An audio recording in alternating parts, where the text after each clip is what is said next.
In this tutorial, we are going to finish our Origami Wylder. And as you can see, we have the brushes out, we've got the dish out, we've got our methyl cellulose and some glue. So that is what we are going to need for today's tutorial, your dry shaped base, glue or MC. You don't necessarily need MC. We're probably going to do most of it with glue. Any white glue works, you know, whatever's near you, whatever you can get, whatever's cheap. I'm using this one because I like it. And yeah, if you have a lot of time, you can use methyl cellulose. I think it can be more natural, but also this. Now, in addition to this, like this is all you really need, but something that can help you is actually these. So these are just cable ties. They're Velcro, right? They're meant to organize, you know, wires and whatnot. But I find that they help for shaping round things really well because they can apply equal structure and are very easy to adjust, right? And they're very delicate on the paper. This is better than wire because wire, it has that like you have to press a certain amount to get it to hold its memory. And sometimes that can bite into the paper or leave marks. This will not leave marks and it will not stick because it's Velcro. So these are really nice. I'm going to have these linked below. They'll probably also be on my website. So that's a little tech that I've been using, especially with humans and like legs. It just makes things easy. And yeah, so if you have these, if you can get these, they're very cheap as well. If you don't have them, don't worry. You can use tape, you can use other paper, plastic, whatever you want. Yeah, be resourceful. But yeah, let's get started into it. I think the format or order that we're going to be shaping in is like torso, legs, this arm, then the neck and shoulders, then this arm, and then the head, and then lastly the scarf. And that's just so that's like roughly easier to, you know, work with without messing up other things.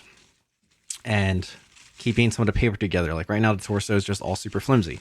Once we have that done and we have the legs done, we'll be good, but we may have to adjust things over time. And again, this is a tutorial, so I'm roughly showing how I would shape this, but in practicality, when I actually shape, I spend way more time than I'm going to show in this tutorial. So this is probably just going to be like a rough, you know, estimate, which you can follow, but expect, or if you want a good result, then spend longer. All right, and with that, that's our intro to the wet shaping. Let's get started. All right, so very quickly with my brushes, you see I have two brushes. I have one like wider one really thin one, and this is actually like glued together. And because it's glued together, it's easy to get into thin places. So if you don't have anything like this, you can get like a toothpick, some of the sort. But yeah, let's apply our glue. We're gonna just start with a little bit at first. So not too much because this dries pretty quick. We don't want it to dry up on us and waste it. And the first thing we're going to do is work with the layers here. So just these side layers, we're going to collapse and press them together. Only on this side, we want to leave the back open because these are going to basically be the side of our body. So I'm going to start gluing them and show you what that looks like. All right, so since these are wider layers, I'm going to start with my wider brush like this. And again, just between some of these layers, you don't need an exorbitant amount of glue, but if you can, try to get between the layers. And if you're using methyl cellulose, you can just let it soak and dry. Not really like soak, but like you don't have to apply through each layer. You can kind of apply it to the section. Depending how watery your methyl cellulose is. If it's not watery, which is honestly probably better, then you can just go layer by layer. All right, so just getting kind of like a little bit in each layer.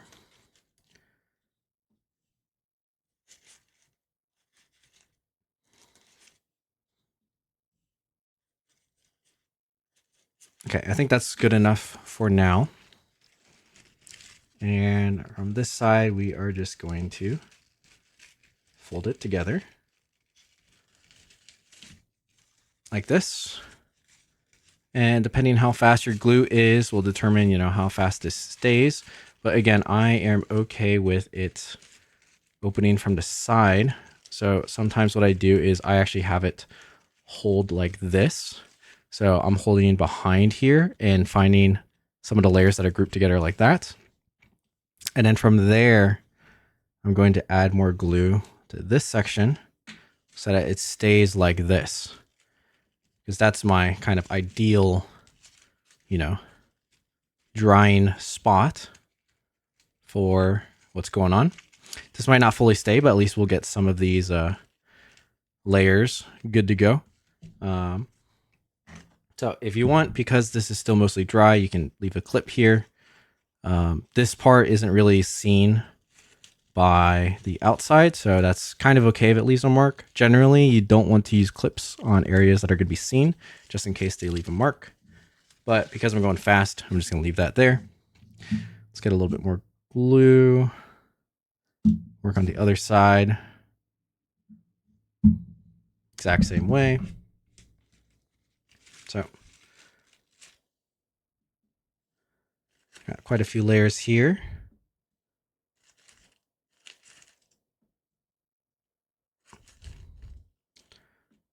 And remember, I'm just putting glue in the areas around the torso.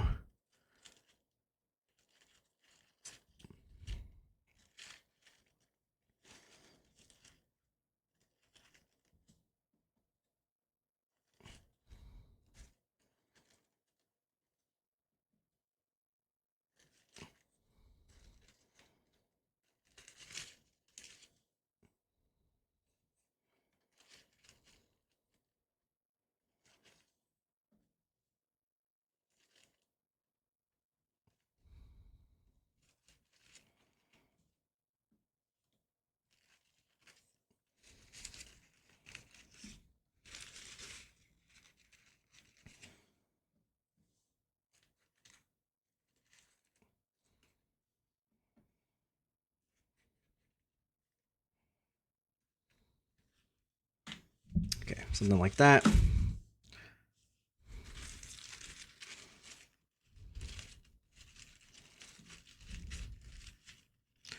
Press this together. Same thing, find in the back where I can open up some of the layers. Hold it like this.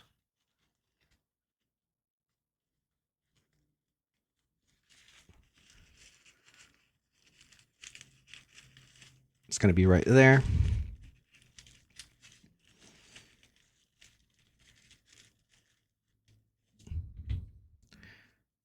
Add some more glue for this wider section, like this.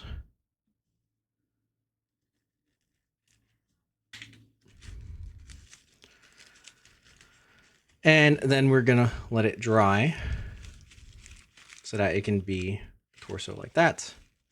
Now, one other thing that we can do as this is kind of drying is this flap down here was mostly just to transition out the shifter here.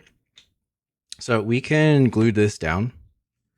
Or if you turned it into a detail, then you can choose to not do this. But for me, I am just using it as a transition flap. So I'm just going to glue that down as well. And try to get my clip to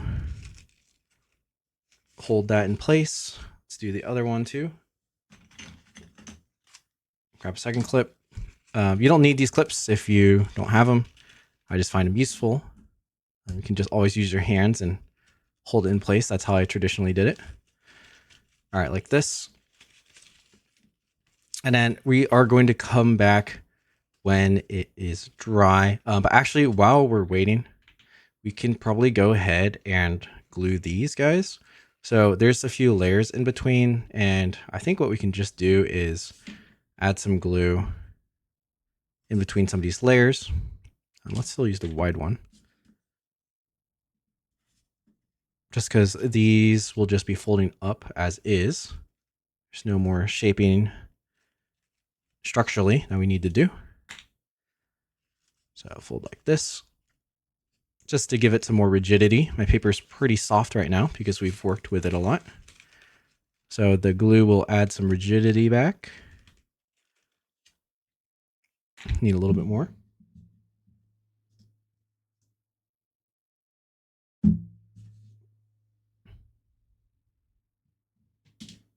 Oh.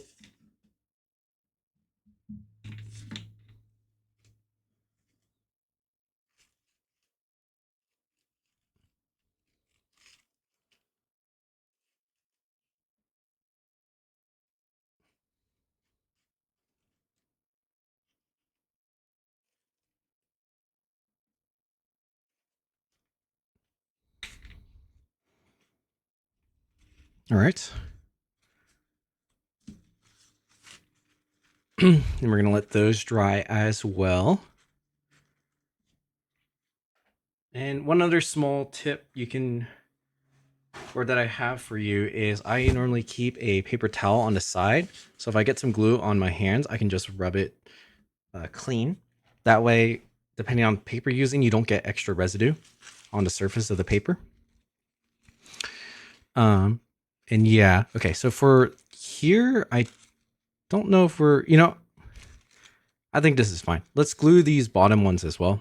I think we're done shaping here. If you want, you can maybe do, okay, let me think actually before we commit to that. Maybe we can do something a little fancy here. So let's just like valley fold this out.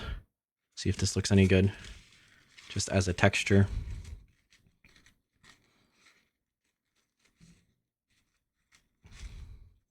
That looks kind of cool, right? Give it a little bit different shape than the others. So I'm just going to valley fold from the corner outwards a little bit of that top layer. And if you want, because the layers aren't distributed quite evenly, you can maybe do the second one too, like this. It might look better on the other side for me, just because that layer isn't super clean. Something like that. All right, very simple detail. Let's do this as well.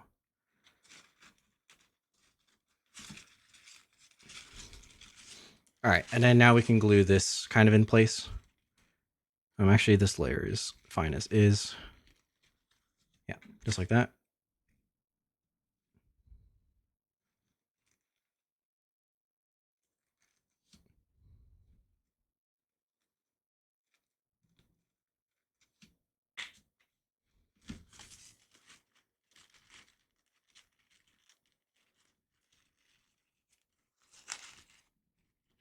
Okay, so and generally what you can kind of notice is I like to start gluing things that I know are for sure that I'm not going to be shaping anymore and that is not going to mess up the other things while they're drying. So another thing I can do is actually under here where we have this diamond, right? We see these paper layers that are sticking out and that's kind of ugly. So what I can do is I can just valley fold them down, kind of get them out of the way so they're not showing visibly on the front. Right now it's cleaner looking.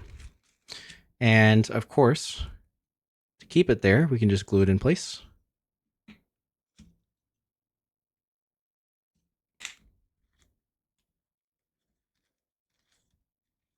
All right. It's looking cleaner. You can do the same thing between these layers here. So actually, it's already clean, so I want to preserve that. So I'm going to glue it.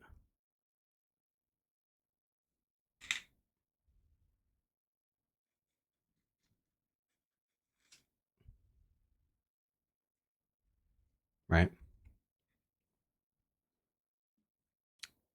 I'm going to do the back side as well, or the left side.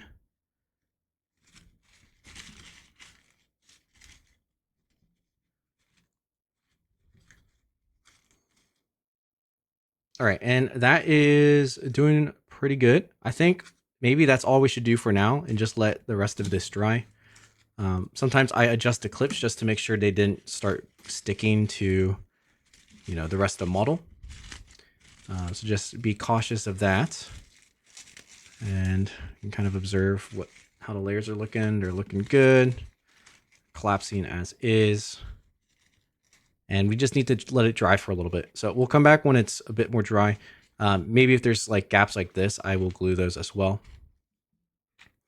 So, you know, as you can start to let it dry, you can see where you might have missed some glue spots and where you can add more. And even this thing popping out here, maybe we can glue that in too. So might need more glue for that.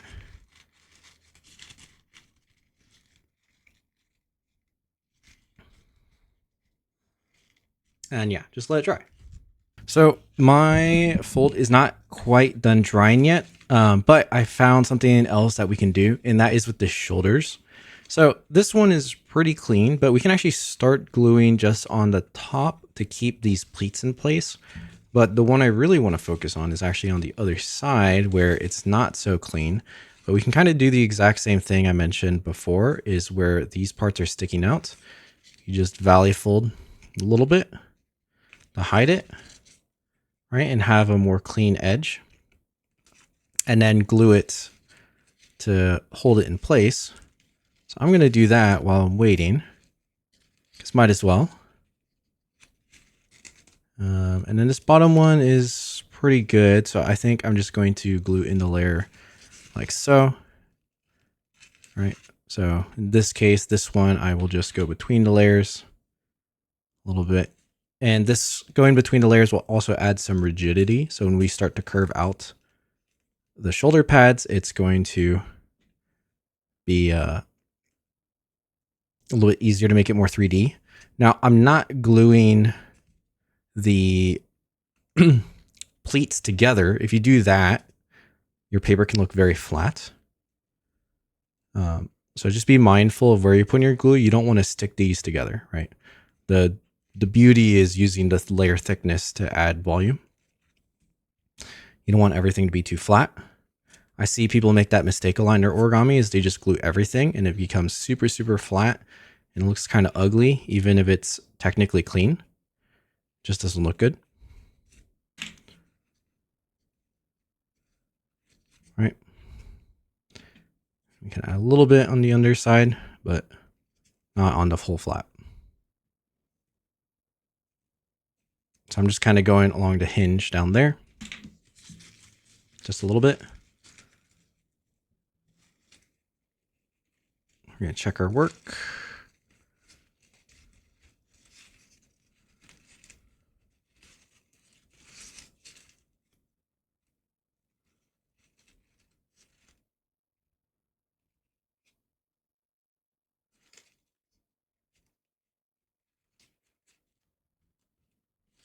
Okay.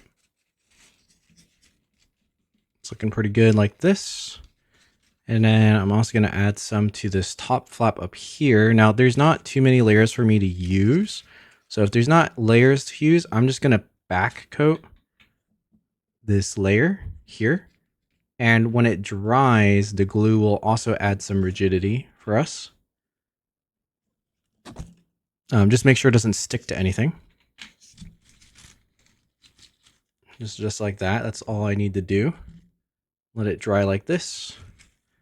Maybe I can get a little bit in between this layer here.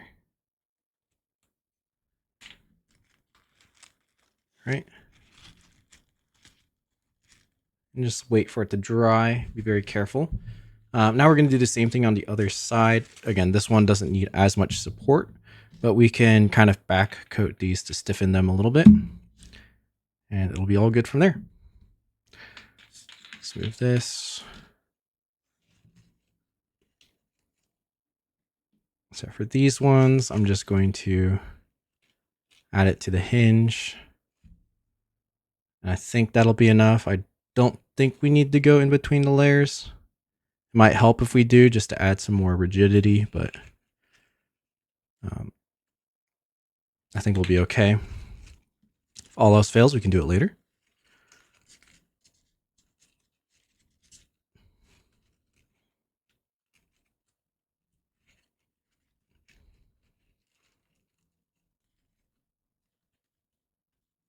All right, and then on this flap, we actually do have some layers to go between. So I can use some of these layers to make it stiffer.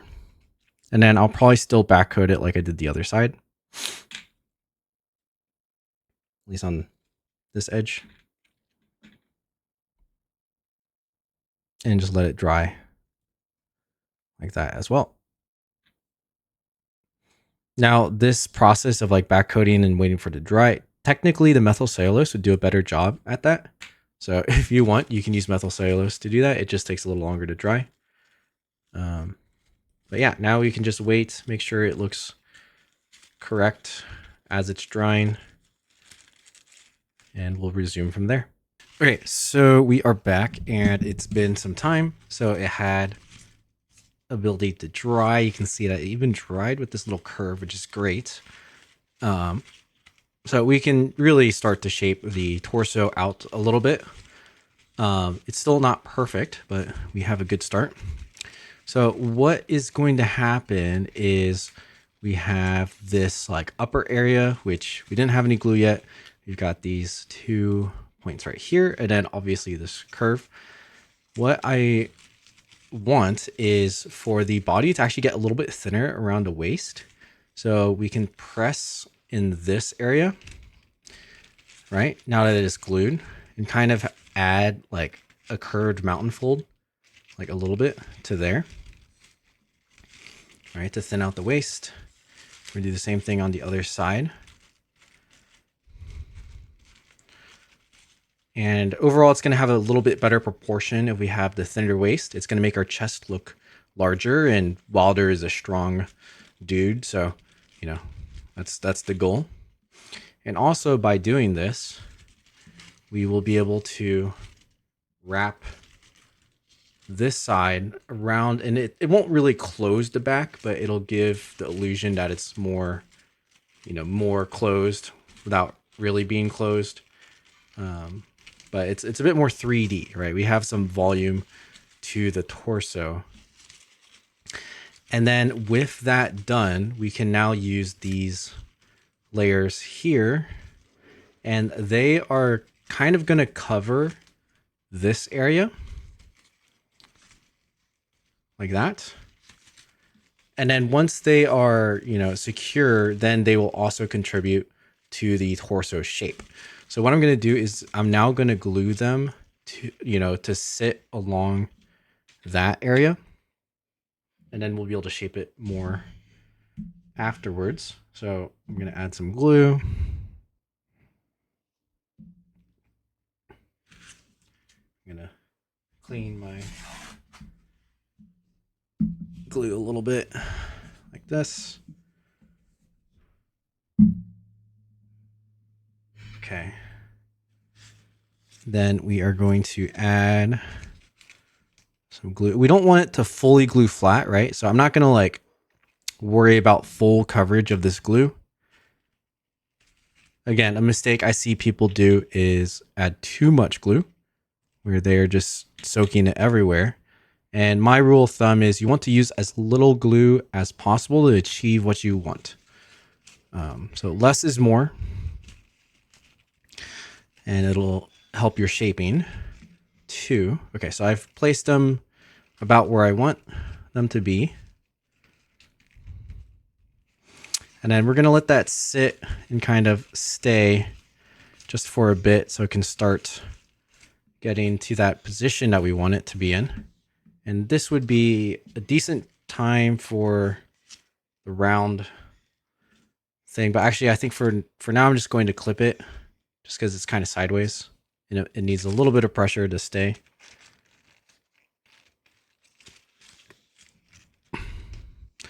But what I would also do is once it is in a spot where we're good to go, which we might do this after this dries a bit more, is I can add some glue into the layers here as like a back coat. And just like what we did with the shoulders, it'll stiffen the rest of the body to hold in place. And that will be good.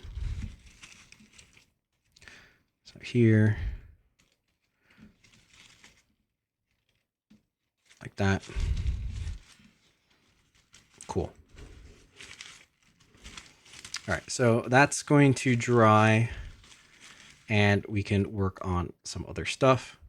I think one thing we can actually start, and hopefully this isn't too early, but I think we can do some of the layers in the sword just to get the sword taken care of. So this, you want to be careful because sometimes adding glue can warp the sword while it dries. So you're going to add glue in between some of the layers, and then as well as where we're folding down onto. And if you really wanted to, you could put more glue in the sword to make it really strong. Another thing you could do is you can actually like treat the sword on a flat surface with methyl cellulose and let it dry like that. And that kind of will make it more flattened and less creased. But because we have so many layers folded through, I don't think that will work too well, or it's not exactly what we want for the shaping.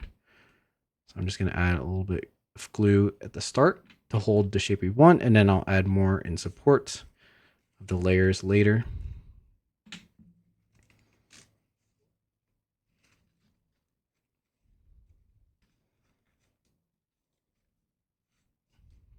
And then as I'm pressing, if I see layers that are still sticking up, that's where I'll add some more. It's like to the sides here.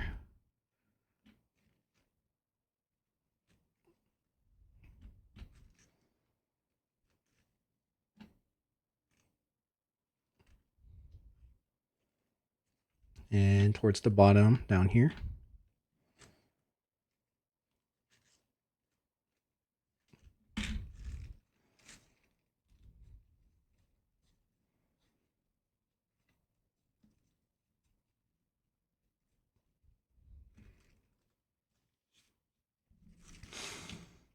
Okay, so that's looking good. Another thing we can add is the layers in between the handle down here.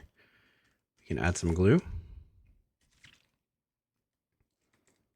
So I'm going to unfold it a little bit so I can see where all the layers are and just work my way into those layers.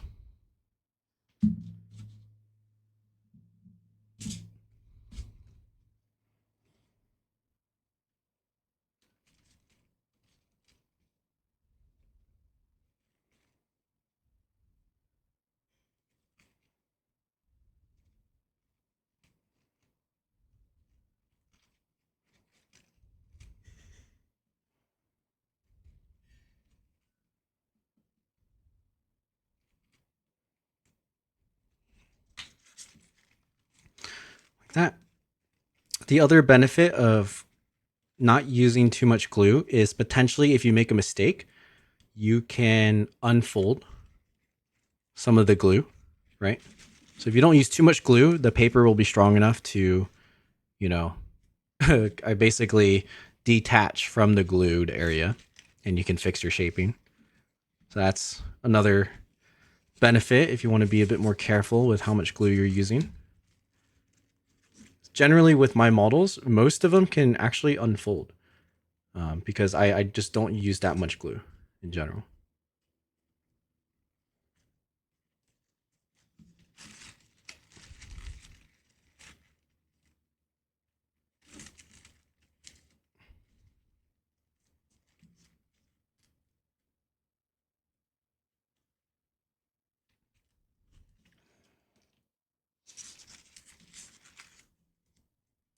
And down over here, I don't necessarily like how this is sticking out, so I'm just going to make everything a little bit thinner. The pommel shape, and then just match it on the other side.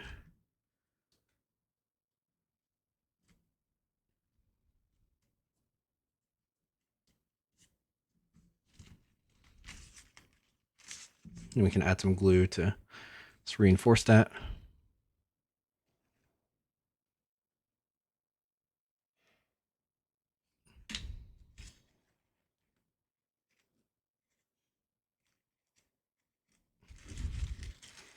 And we'll let that sit for a little bit. I think maybe as well we can start to glue some of the pommel, at least the portions that we know we don't need to loosen or stretch or anything, just to give it some more rigidity.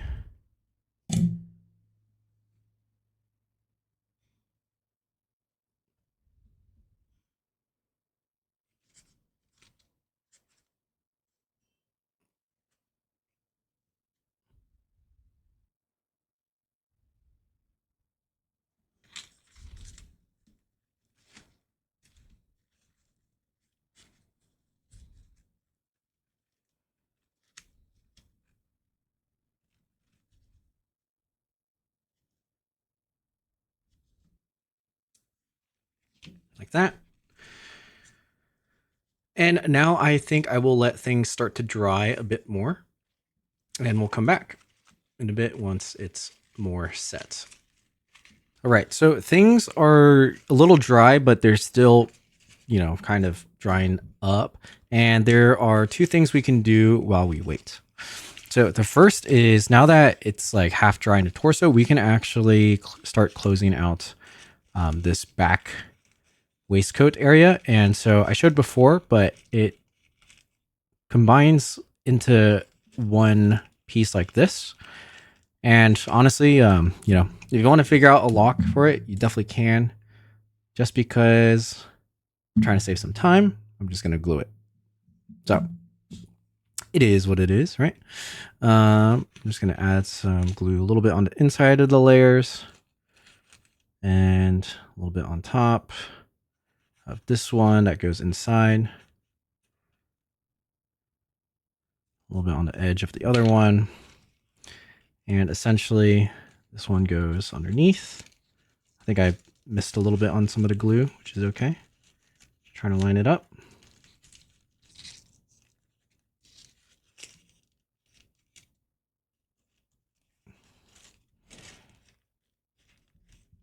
Just like that.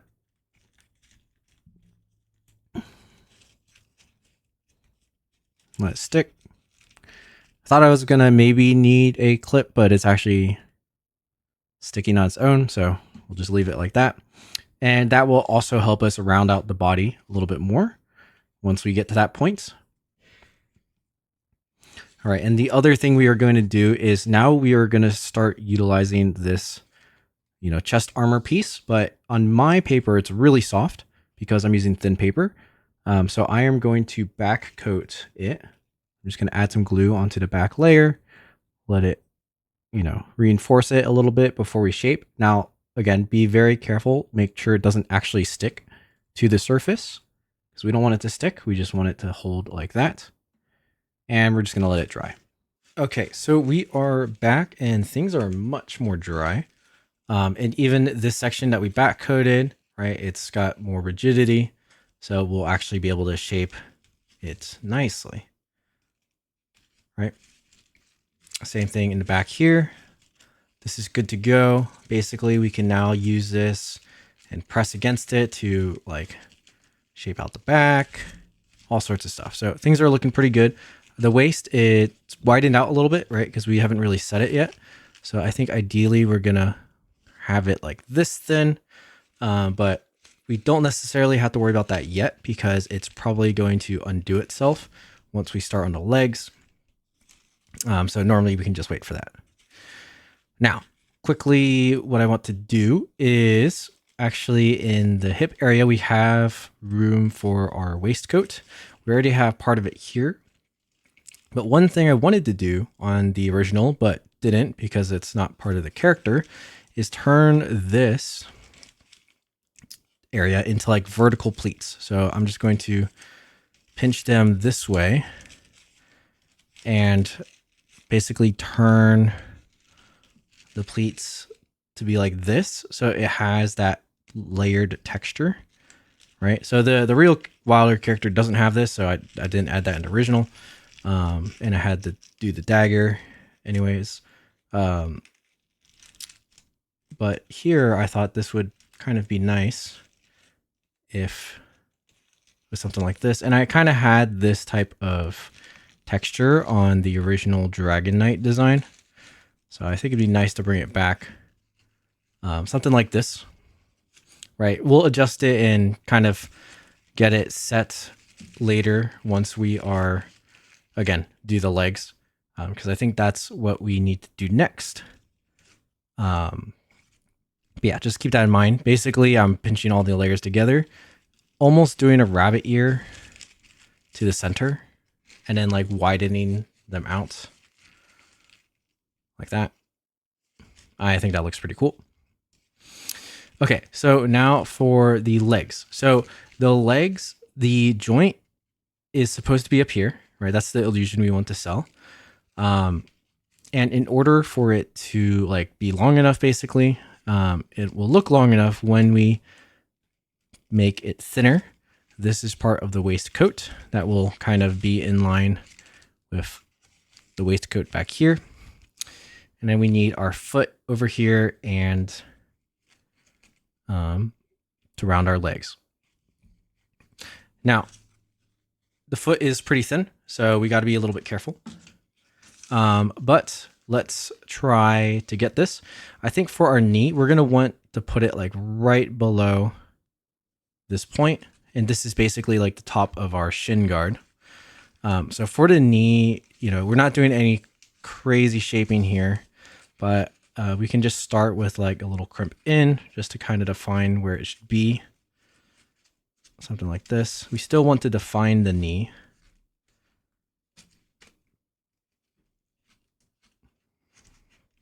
All right, so basically I'm just adding some mountain folds to kind of start the knee. And that's mainly to tell myself where I want it, which is going to be a little bit like right there. So once I have that positioning, let's add a mountain fold like right there. And then now when we do that fold there, you can kind of see it. Now there's multiple ways you can kind of do knees. There's like a really complex way, which I've maybe have shown in the past. We're going to do slightly simpler. So we had those mountain folds, and I'm going to gently crimp in like this.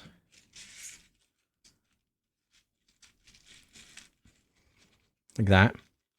And that way I can kind of use that mountain fold that we did and press it over the top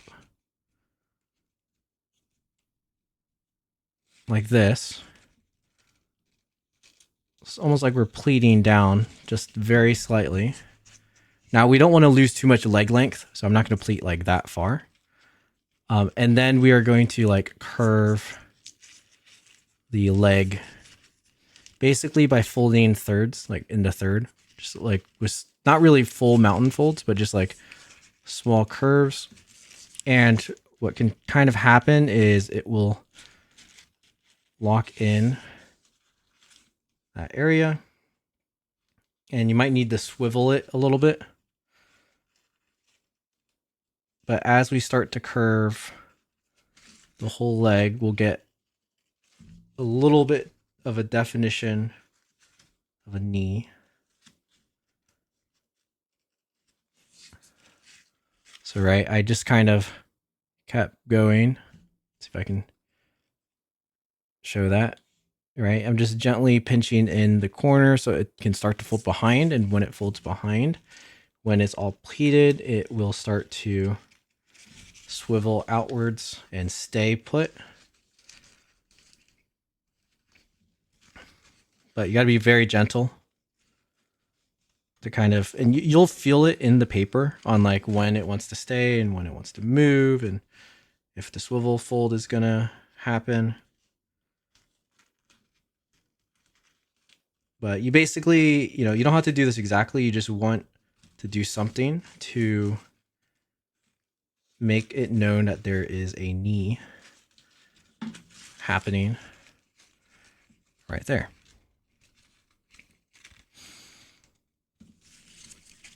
So both sides of my knee are like a little bit different. Ideally, you don't necessarily want that, but that's just kind of what's happening. So we're just going to live with it. And I think it looks, you know, defined enough. But again, like if I were to actually be folding this and not in a tutorial, I would be spending a lot of time, a lot more time than I am in this tutorial, making sure it looks good.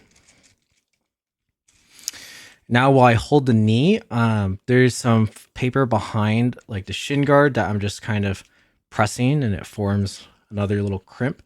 That way I can have it a little bit separated. Right, and we have something like this. So I would move on, but I think from here, what we're going to do is actually put some glue behind the joint to secure it in place so that it won't move, right? So that we can keep the position that we have. And normally I wouldn't do this. Normally I'd finish the leg so I can make sure I didn't put the knee too low. It might be a little bit low retrospectively. But I think we're just going to live with it for now. Basically, though, this is like the bottom of the knee. So technically the top of the knee will be a bit higher. So because of what I did, it looks a little bit low. What I can do is just continue this knee up a little bit with the same folds. But I'm kind of outlining with my thumb where the knee should be here. Let me zoom in.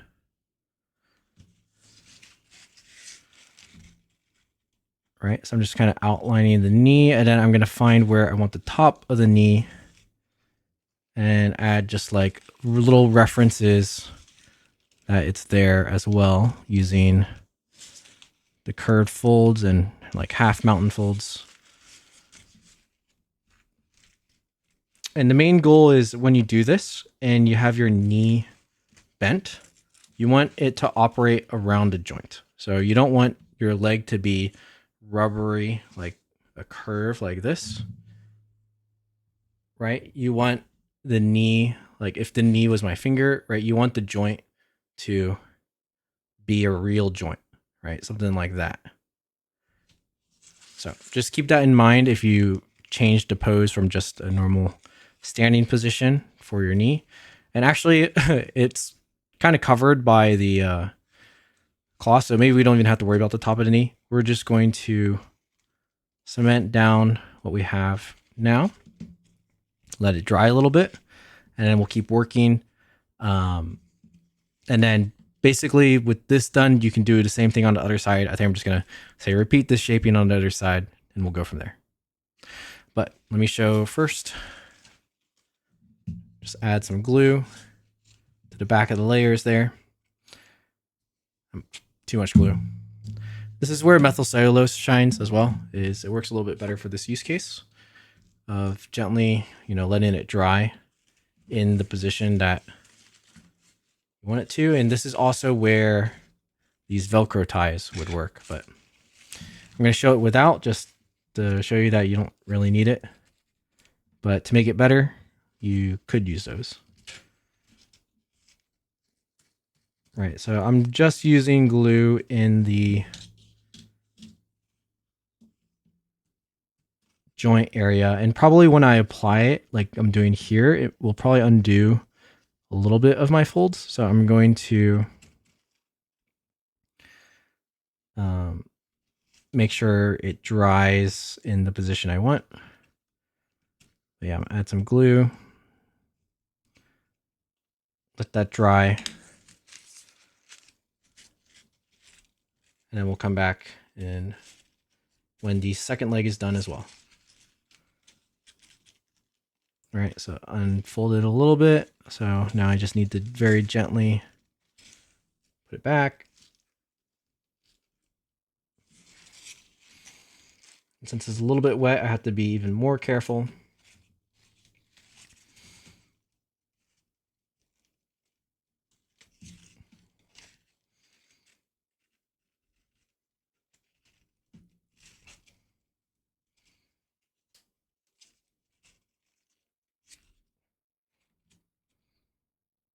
Okay, something like that.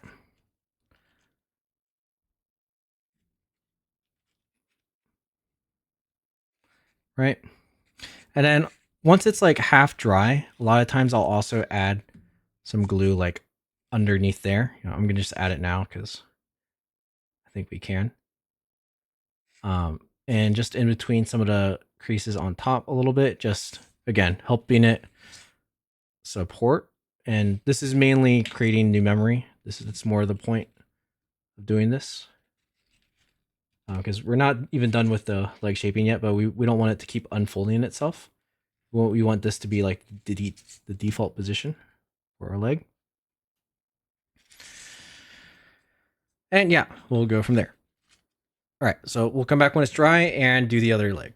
Okay, so we are back. I've done the shaping for the other leg. This leg is dry. This one is not yet dry, but I thought we'll just keep going. for something we can do while we wait for the legs. And that is going to be the shoulders. So as you can see, I'm holding my model and the flaps are going a little crazy, especially the arms and the back. But what I want you to visualize or try to do with yours is to grab the shoulders and push them in. And it's going to shrink our torso quite a bit, which is actually what we want because right now it's a little too large. But I want you to find the layers that squish in the shoulders. And as you can see, we haven't really done anything to the neck yet, but it squeezes in the shoulders to put it in line. Right now it's kind of squared off with where the scarf is and where the top of the chest armor is. And with that, we can kind of, visualize where the shoulder armors will go like that. And then same thing on the other side, right? We kind of talked about it in the dry shaping tutorial. Now, the one thing that's hard about this arm is you need to make sure that you don't trap the layer right here, which is for the scarf to connect. But once you find all these layers, we are going to add some glue into the shoulders to kind of start setting it, because that'll let us get going pretty well. We're not going to quite worry about the neck yet, I don't think. I think we can kind of do it after the shoulders a little bit. But for the most part, or we might do it like right after, but for the most part, I'm going to just try adding glue into the layers for the shoulders first. Again, trying to avoid trapping the scarf. So let's just get some glue along here. And this will really help us set the proportions for our model. Right, so these layers still aren't part of the scarf yet.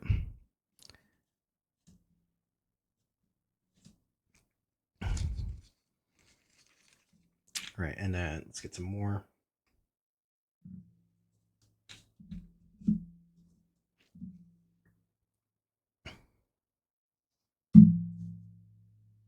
That should be enough for the rest of the shoulders. So I'm just going to skip the neck for now. I might add a little bit down at the base of the neck, but still leave the neck open. That way, if we want to turn our head a certain direction, we can do that separately. If we do it all at the same time, it's all going to kind of be wet and mushed. So they'll, more than just the head will be turning, like kind of be less control. Don't necessarily want that. So I'm just inserting glue over here into the shoulder area. And get all the layers back here.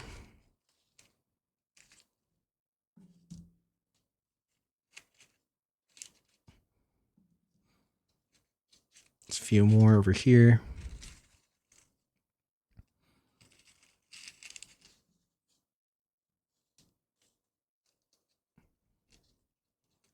All right, we'll start with that. See where we're going. I probably need to add some under here actually. Although when I put it under here, I need to make sure that the shoulder is in the right spot when it dries. Like that. Okay, let's start piecing it together a little bit. So like this. And like this. We can press that together. And then once that's starting to stay, I can try adjusting my shoulders just to make sure they have enough room and they're not trapped. But as you can see, it's a little bit hard to do that and not have the layers undo. So on a small paper, it's going to be a little bit more difficult to reach in there with your fingers to hold, but really try and make sure that when it's drying, you put the shoulder pads in the right section. Those are kind of the more important thing to put in the right section. The arms, we can still move around a little bit, but we want to make sure the shoulder pads, the shoulder armor is, kind of like this. And again, like right now, I'm not caring about the neck. We still have plenty of room to be able to shape that separately, and we can bring it forward or backwards or turn it however we want. We just want to make sure this is all set. Now, if you have clips right? I don't think this clip is going to fit in the here. So let me see if I have a thinner clip.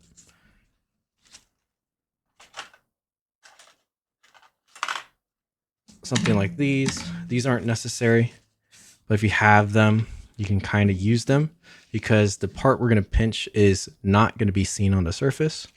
This will leave a pretty big mark. So again, we're just using this because it's going to be covered up by the shoulder pad, but it'll help keep some of these layers together. If you don't have this, then all you got to do is just hold it together with your hands, old-fashioned way, and wait for it to dry. And if it does itself, you just add more glue and wait for it to dry again. But if you do have clips like this or clips that can fit, because maybe your paper is a little bit bigger, then by all means, make it a little easier on yourself. Get those layers pinched together and let it dry like that. All right, so you can really see it starting to come together. Our proportions are lining up. And we will let this dry. Now, while I'm letting these layers dry, if you have the clips, again, you can just wait till everything's dry, but I think I can actually work on the sword a little bit to while everything else is going on. And if you can't, then just do this when everything else is dry, right? But the goal of the sword right now, the handle and the blade are kind of curved, right? Kind of looks awkward, right? So I'm going to add some glue and hold it in place with my fingers to try to make it, you know, in line and perfectly sword shaped. This might start to come out a bit later, but I just want to start this. So I'm going to add some glue under there and under the cross guard. And we will try to see if, well, you know, might as well use our time efficiently. Add some glue in there. Add some glue here for this layer.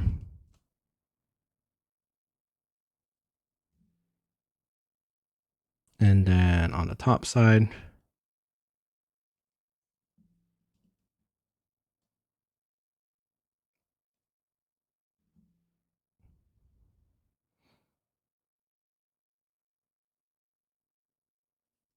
all right, hopefully that is enough for now. And I'm gonna basically hold this as safely as I can. So I'm actually gonna raise it up by putting it on this little stack here. And then with my hands, hold the sword in the position that I want it to be in, which is like right there, and let that dry accordingly. So I'm kind of multitasking. I'm letting the paper dry with the clips and still using the old-fashioned way of just holding it with my hands for this section. And yeah, we'll come back when it's fully dry. All right, so things are mostly dry now, and I can take off these clips. We can kind of see what we got going on. All right, so you can see that because of the clip, right, there is that little mark in there, but it's going to be covered up by the shoulder. Same thing on this side. This side, you can't really see where it went in because there's a lot covering it, but it's going to go like that. And then our sword is relatively straight, so that's looking pretty good. Sorry, just got to adjust my microphone there. Okay, and then now we can take a look at the legs here, and these knees are just about solidified. So we can work from there too, and then we can get to posing our legs out kind of like that. But let's fold the feet first. So feet, I think I had some pretty good tutorials in the past for how to do these, but in this scenario, we kind of have more of like the shin guard really elevated. But yeah, essentially we want to go a little bit past the line of where these corners touch. So let's just start like up here. I don't want to make it too big, otherwise we lose a lot of length. And then from there, we're doing like a little curved fold, little crimp like this.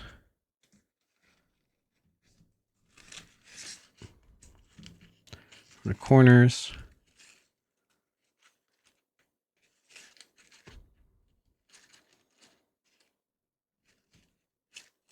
Right.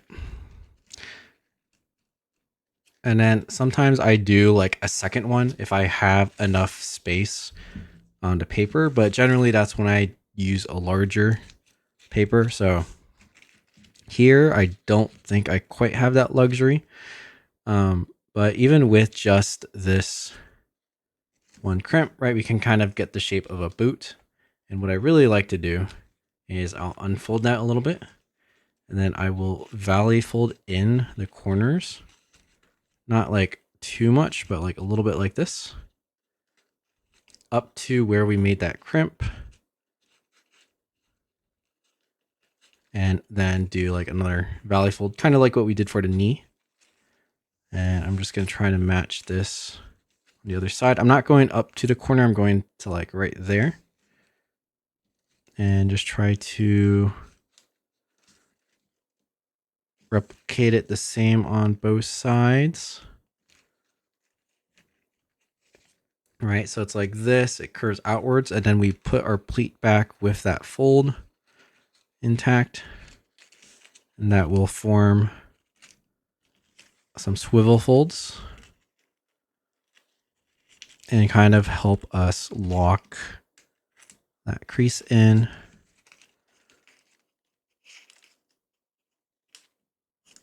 Now, my paper is very thin, so it is a little bit harder to work with.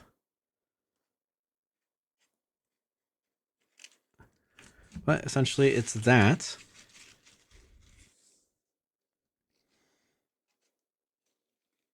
Right. And then now that we have this, right, I'm probably going to glue the inside to make it strong.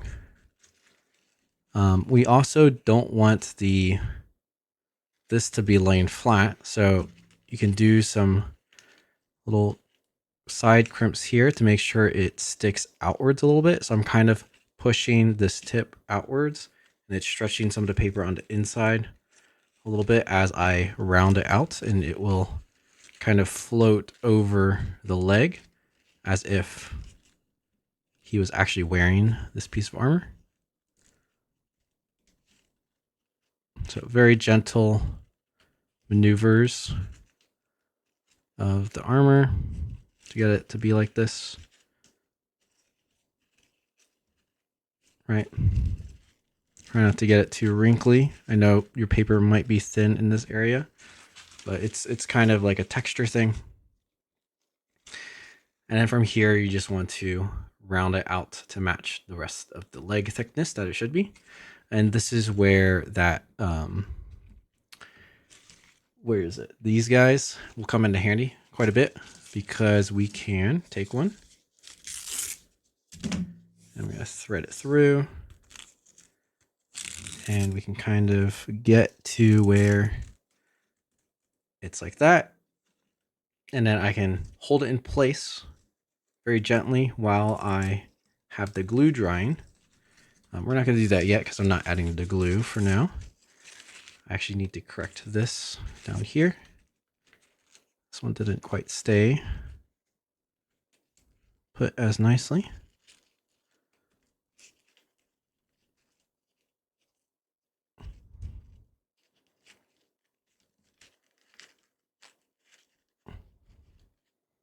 There we go. All right, so that's our foot. Nothing too crazy. All right, and we can get it pretty round looking.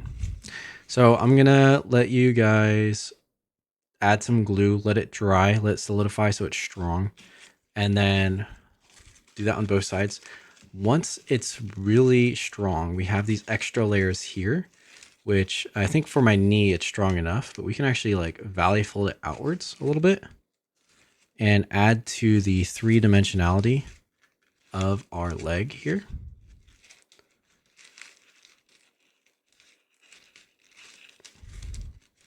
Right, so this gives us a little bit more leg to work with. And I like to do that before I fully glue down the bottom of the leg, just because sometimes it needs a little extra from there. And then we can round it out over here and get that good to go. So go ahead and do that. I'm not going to show the other leg. I'm just going to do it and we'll come back when it's all done. All right, we are back. And now what I think we should do is pose the legs so they have the right, setting. And then we can just finish off the whole upper body and torso and not have to worry about the bottom anymore. Now, one thing to note is in this section, we are going to be applying glue into the tension points. So that's going to be mostly around the hip area over here to keep it in place. Like right now, this is pretty, not well posed, but when we have a more active pose, which is, something more like that, something that makes sense, we want to leave it there to dry, right? So there's many ways to do that. For one, you can just hold it, right? You can just hold it in place as it dries. Another thing you can do is you can use like a wrap and a wire. I think for today, we are going to try the wire and maybe the wrap. Now, if you don't have a wire, that's okay. You can just hold it, wait for the glue to dry a little bit, and then as long as it's safe, then you're good to go. But here, because I am not using the wire on any spots that are actively wet, it's going to be all right. And it's going to be a little bit faster for me to get into pose.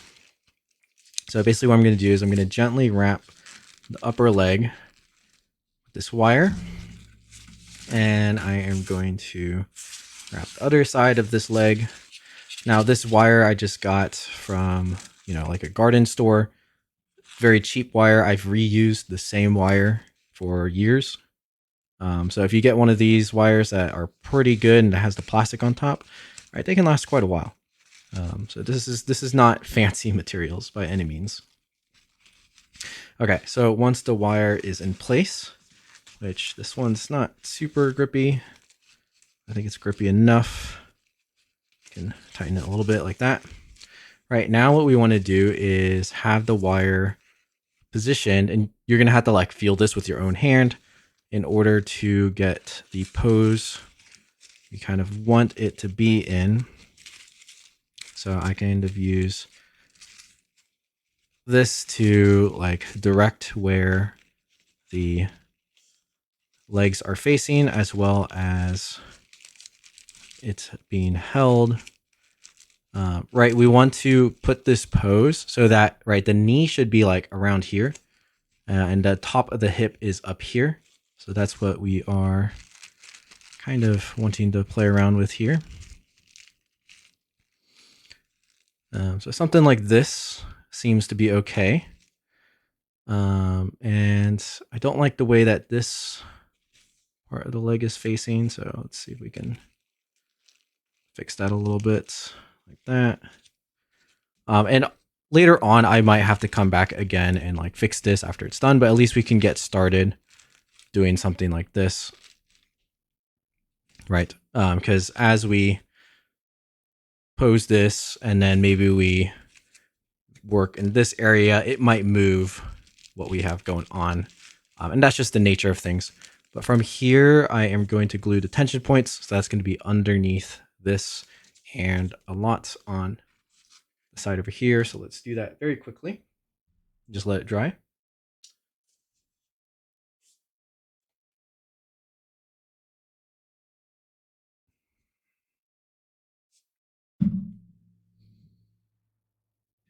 All right, so we have our glue, we have our brush, and let's apply. So I'm going to apply some glue into the under area over here, like that.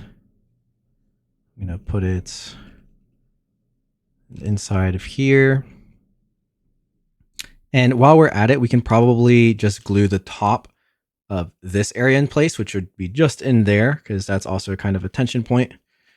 At least the underneath side is. So we're going to get inside the layers here as well. Just get a good amount where you can kind of feel that the paper is bending against to hold this position. This would also be a good area where methylcellulose will help more than the glue because it will create the new memory of the layers. But since we're primarily using glue and it's a little faster for this tutorial, I'm just going to use glue. And as long as it's touching a few layers, those layers sticking together will become strong and kind of operate in the same way. I'm also like back coating the area over here to, again, try to add some rigidity for that. Quite a lot. Get some in there. This is where it's okay to use more glue. Right. Something like this. That's feeling pretty good. Now I'm going to pinch this area and kind of let it settle together. Just make sure we don't mess up the angle. Right. Start to let that dry and then we'll let it sit fully.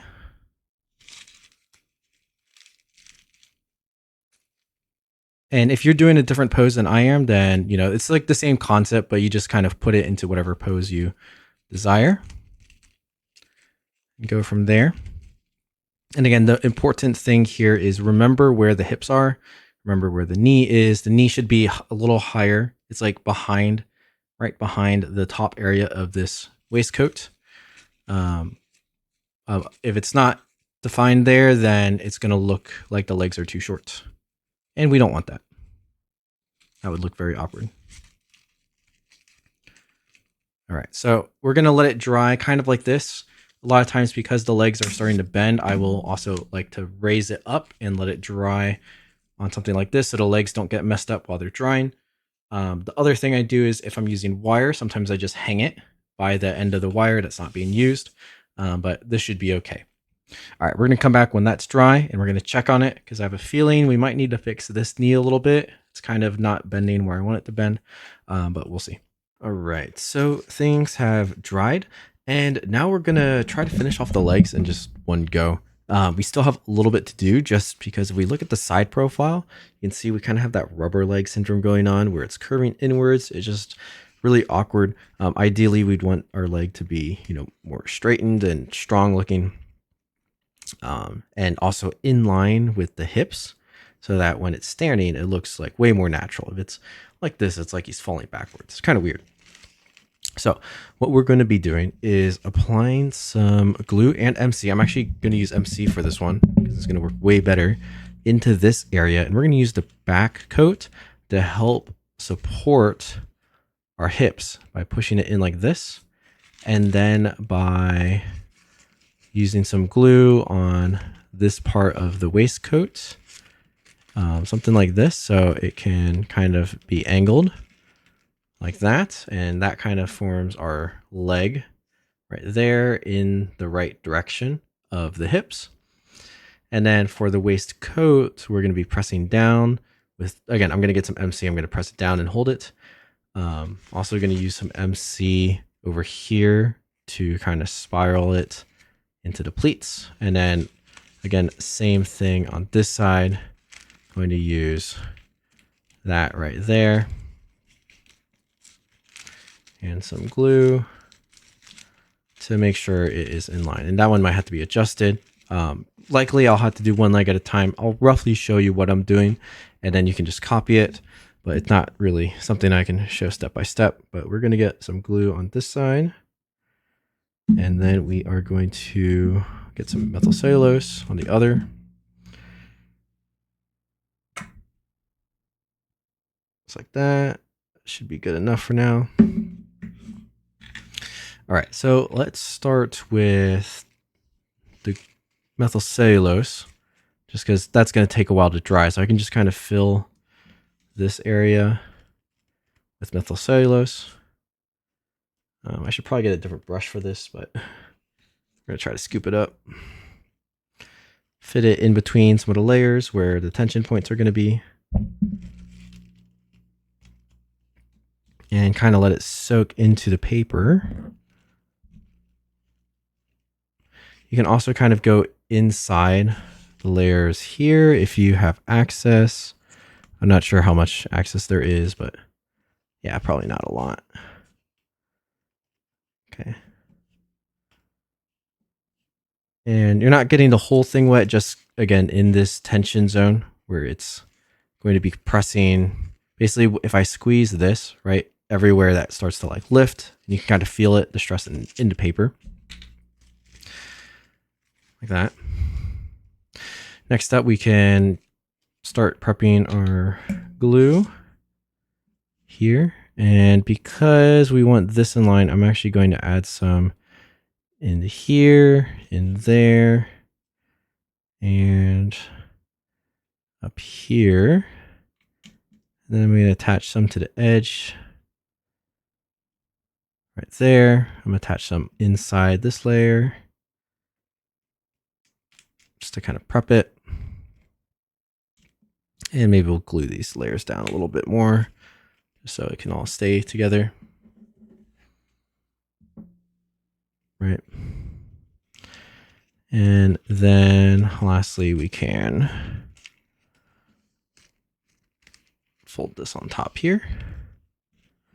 And I don't want to glue these pleats like super flat, even though I added some glue. That's why I only did it on the edge. That way we can still add some shaping and make some cool shapes with these pleats if we wanted to.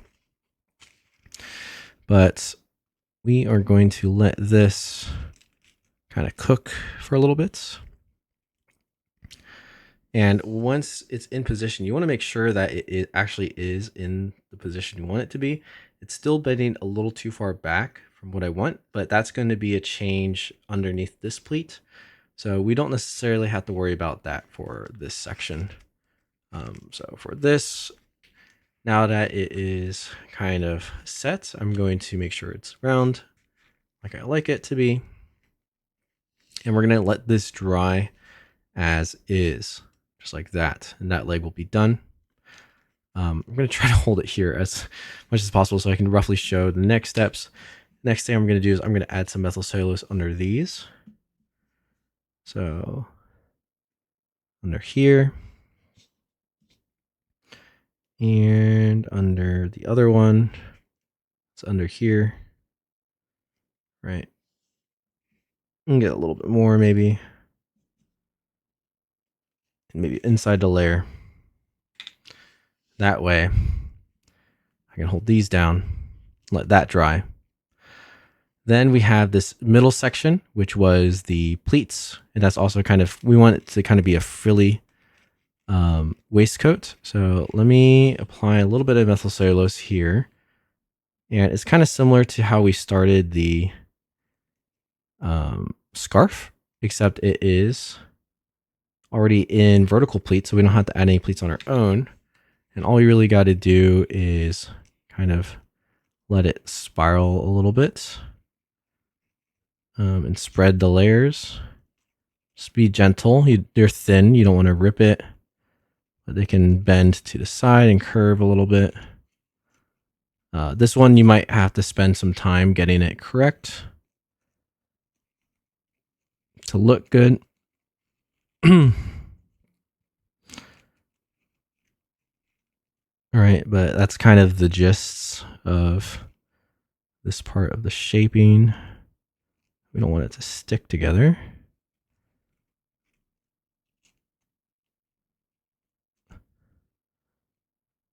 And one thing that might help is I got this a little bit wet with methyl cellulose, but it might be a good idea to let it dry and then you can manipulate it a little bit more. So I think I'm going to leave it like this for now, where I just barely spread them. I'm going to let it dry and then I might have to wet it again and then readjust it. And, you know, it'll be like a process of doing that until it's fully done. But for the most part, I just want this to finish up so I don't mess it up as I start doing other things. I think for this, to keep it lifted up here, I'm going to need to glue some layers on the inside here. And so I might be able to do that and have it hold while I'm doing everything else. But we'll see. I'm just going to add some glue for this part. Again, just kind of in the area that I want it to be lifted in, because I don't want to make everything flattened. That looks pretty ugly if it's too flat. Right? So if I add some glue here, does that help in lifting the leg up, it does a little bit, and I think if I curve it, it also will, but we can't curve it yet because it is drying from the other section. So we're just gonna leave this, we're gonna let it dry, then we're gonna adjust. I'll show what it looks like, and then I'll do the other leg, but you can just do the other leg while you're at it, and we'll just progressively finish this section off. So go ahead and do that. All right, so we are going to continue now that this leg is like a bit more dry. It's not fully dry, so we're going to be careful. But basically, we want this leg to not be, curved back like that. We want it to be straightened here and properly around the hip. So we have our glue, which I think we can still use, and this side we might not have as much of the other part to utilize, but I'm going to add some glue just like we did before. Just kind of to the edges here, get this solidified. And over here, just a little bit like this. All right, so we have that. I'm going to solidify this a little bit. And then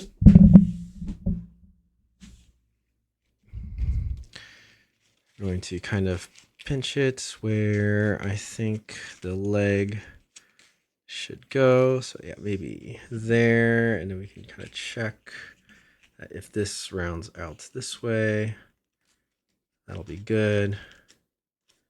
Kind of right where the hip should be. And then I think I'll also have to press the back a little bit. It's still a little bit wet on the inside, so I can kind of press in the back to kind of get this at the angle I want, because remember the hip should be up here. Now, once we have this down, it's kind of widened out the hip, so it kind of looks a little too boxy in this area. So once that's done, we're going to probably use the cable tie and make this a bit thinner. So I'll use some methyl cellulose to make it round here, keep it in place. Go from there. And actually, we might be able to kind of do that now, as long as this sets. This glue is a little bit sticky, so I think it's doing okay on its own. We just gotta be careful, and I'll probably have to adjust on the inside here again like I did for the other. Let's set this down gently and grab our tie. And again, if you don't have a tie, you can just hold it with your hands until it dries. But since I'm doing a tutorial, I'm going to use these. Okay, so thread this through. And then we want it at the hip. So let's see if I can get this mostly around the hip. I don't want it too high. It might be too high. Let's loosen it a little bit. That way it can slide around our waist like that. Tighten it a little bit.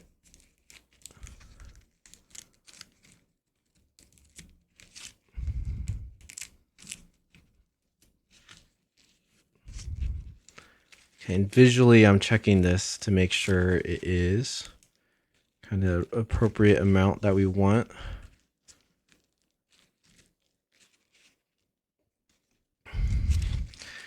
That looks about right. I think might need to go like a little bit thinner. So let's squeeze this a little bit more. Looks like I actually just got to replace where it is. This might be a scenario where this cable tie won't stay in the spot we want it, in which case we're just going to have to hold it manually.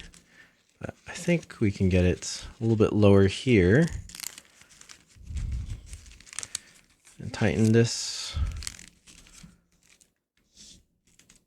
There we go. So tighten this up a little bit. Without sliding, hopefully. Okay, so that should be pretty good. And now what we're going to do is put methyl cellulose inside here. So I know there's kind of a lot going on, but the nice thing is we haven't really wet shaped the head area yet, so we can still add some methylcellulose on the inside. And areas I'm trying to hit is just like deep inside here as well. So like the center areas all along the torso, as well as kind of on the walls, the side walls. So it's kind of hard to show where exactly I'm going, but if you can imagine like just around this area, but inside. So we're going to get a good amount of methylcellulose so that we'll have some more structure in here.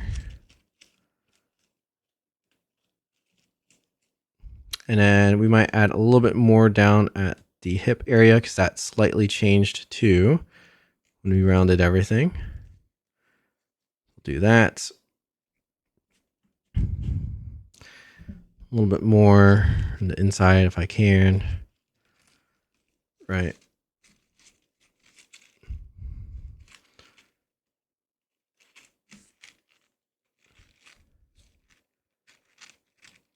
And that way when it dries, it holds that new memory. Okay, I think this is good. I know it's just like not much I can kind of show you while I do this, but it is what it is.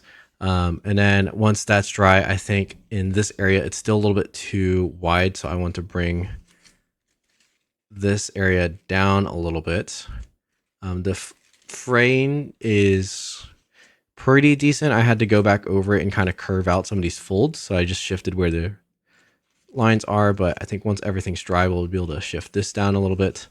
But right now the paper is just too wet for it to do that at the moment. I think what I can do is I can add some glue inside this leg to try to make it go a little bit more straight so it's not looking really rubber leggy, even though it is looking pretty rubber leggy right now. But yeah, this is why sometimes this portion can take multiple hours to get it right. But at least for the tutorial, this is the general basics, and then you can keep working on it and improving it visually. So you just want to check, like, does it look good close up? Does it look good from afar? You know, as a whole object, does it make sense? Can you imagine the cylinder of the leg attaching to the hip? You know, if it was there, would it make sense? That sort of thing. Is my knee in the proper location, like right there? Or can I use the layers to hide where it should be so it looks better? All sorts of questions like that you can answer. I'm going to adjust a little bit on this side too. This layer opened up because we were moving around a little bit. So I'm going to add some glue here. Might need a little bit more glue, but we'll try to make do with this. And then from here, we can let this dry as well. Just get closer and closer to our finished product. I think after this section, we are generally going to just let it go and move on to the rest so I can show you in time what to do for those next parts. And then at the very end, if we need to fix anything, we can fix stuff there. So that's looking pretty good. From this side, it's not so good. I think what I can do is I can prop up the legs while it dries like that. And I should be good to, I might need another box to help prop it up. So let's use this box. Keep it propped while it dries. Like that. That should be good.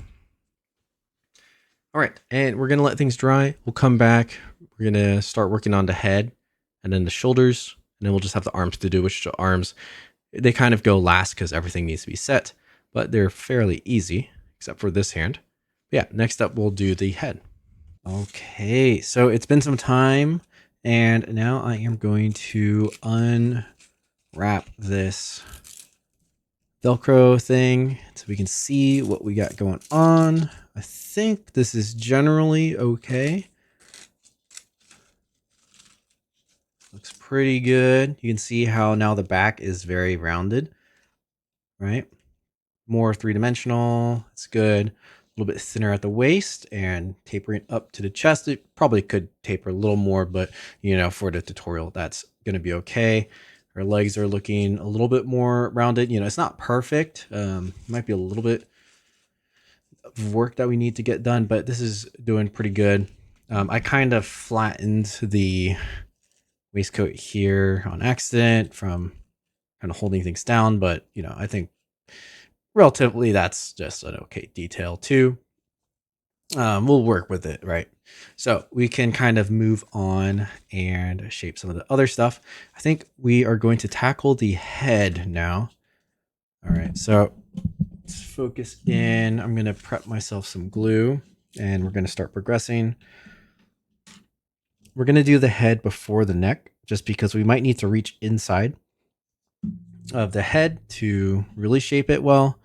But yeah, we have the regular one, so you can kind of see what the top of the head looks like. The hardest part is really getting this 3D-ness out of the top of the head and then into the back of the helmet. So that might really require you to just hold the paper in place as it dries and be really careful as you push it.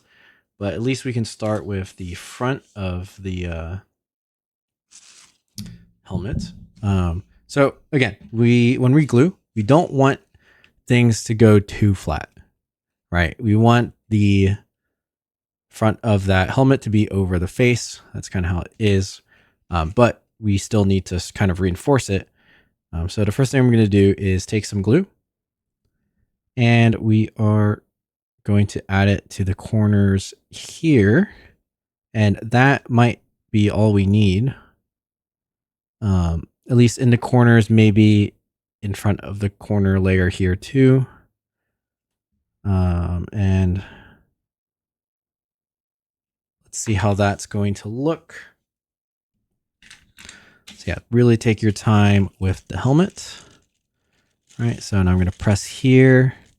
I can use my finger behind the helmet to kind of reinforce it into place. And this is why it's good that in the dry shaping, you want to make it, you know, as close as it is to the wet shaping. That way we don't have to do too much after we just reinforce things in place. And then once things are kind of good to go, we will tackle this portion over here. While I'm holding this in place, I can probably add some glue in between this layer too, just in this corner, because this has a chance to undo itself as well. We don't want that. So we're going to add some glue on each side. That'll be totally fine.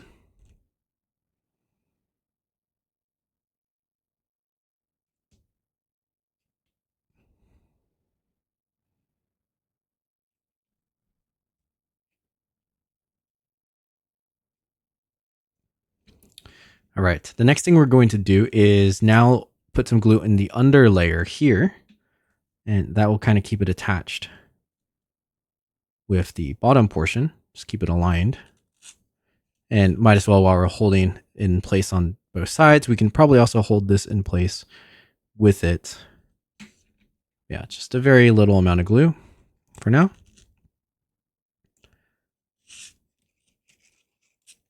Just like this. And then as I am creasing it, you can kind of tell I'm ever slightly more and more squeezing it like this. That's going to overall help the final shape of the helmet, and you can kind of start to guess where it's going to really end up at the end, or how wide it's going to be, or how wide you want it to be. Generally, I am just applying pressure to the sides here, but long term or at the final shaping, there might be some pressure points here that kind of hinge a little bit. You'll notice that on my original fold, the kind of how it looks so balanced is because I have multiple points where the pressure is curving in. So we got concave this way, convex out that way. And that's a little bit advanced. So, you know, that's happens from playing around with it and being very careful and kind of having a good vision of what you want down the line. But at least we have it started. And I'll probably do that portion after I do the neck because, you know, that's kind of how it is. But we can kind of start to see, kind of adjust a little bit. I'm going to bring this up a little bit and kind of pinch here. And you can I see that's how we get a little bit of this convex, concave pattern. But ultimately, it's not going to stay until we finish that off. But kind of spotting division, letting that dry, will be good, and continue on. All right, from here, I am going to kind of want to keep the scarf thing out of the way. So whatever I had earlier, I'm just going to pull it down, and we'll fix that later.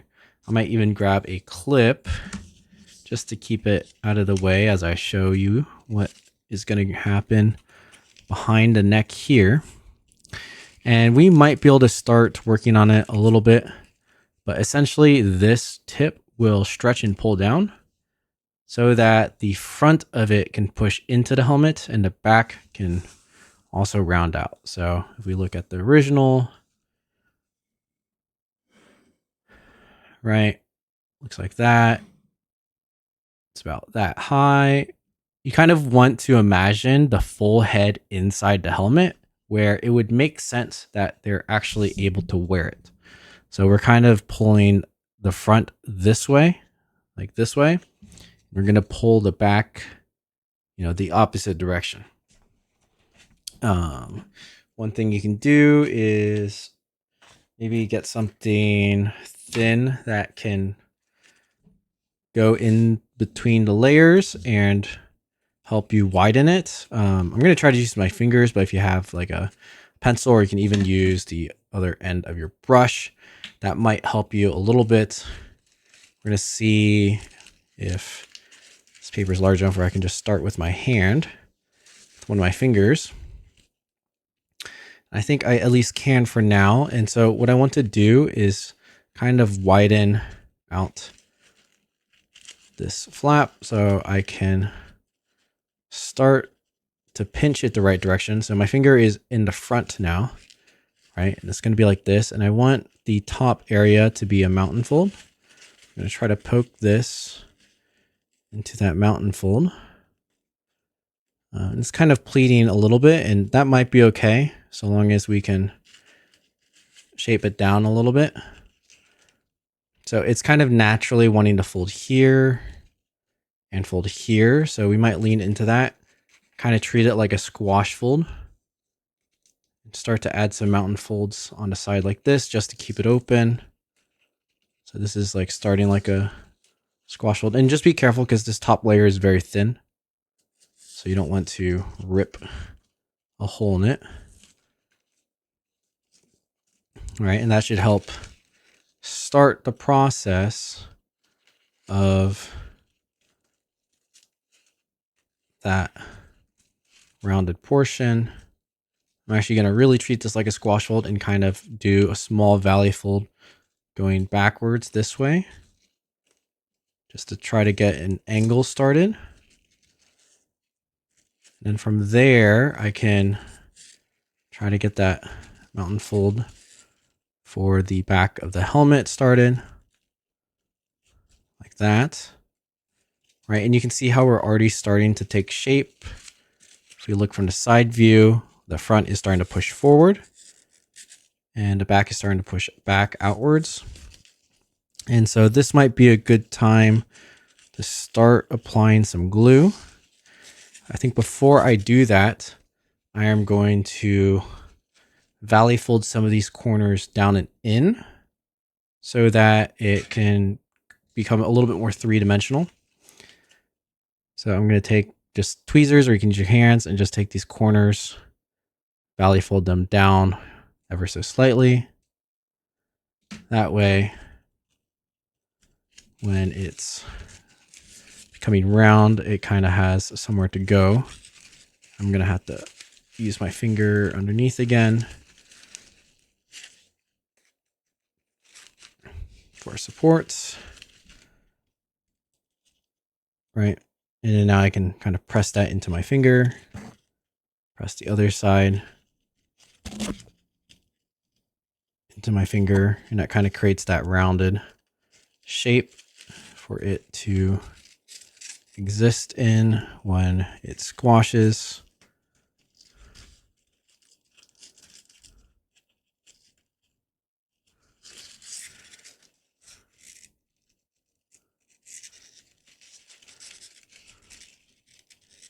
And I am very much just trying to check how it's going to look before I commit to gluing. Does this make sense for a helmet? And it is a little bit. I might need the top in the middle to be a little bit higher than it currently is. So that's just going to be reducing the size of this pleat. We'll make it a little bit higher. I'm going to very slowly adjust that. All right. That's looking about as probably good as we can get. Let's use, do I need more glue? Okay, our glue's still wet from before. So now I'm going to very gently add some glue inside the structure from the inside. Not a whole lot in the inside, just like a bit. If it gets too wet on the inside, you might accidentally poke a hole through. So just a little bit on the inside and then slowly adding it to the outside. And if you're using methyl cellulose and not glue, then just you might have to do this in portions where you methyl cellulose some of it so it holds, let it dry and do more. If you get the whole thing wet, it's going to be near impossible to shape, well, because it'll just be too soggy. So give it proper time to dry. Also going to add some glue onto this pleat so that it can stay where we want it to be, like this. And then I'm going to add some glue on the inner lining for when it's pushing into the helmet area, the visor. And then I probably should let it dry like that, just very gently before I continue with anything else. Because if we can get the desired shape to start with, then it'll be easier to adjust the other things. So now I'm just adding it kind of deep inside of here. That way, when I go to press it back, right, can ideally stay a little bit. Again, you're going to be very careful in this portion of the shaping. Like this is about how I want it to exactly dry. So I am going to hold it here. Maybe add some glue on the sides here. And wait for it to dry. And then we'll have a little bit more to push against once it is. All right, so I'm going to hold this. We're going to come back when it's dry. And yeah. Okay, so we are back and it's a lot more secure. It's still pretty gentle, so you got to be careful, depending on how thin of paper you're using. Now from here, we can really start to work on the rest of the helmet.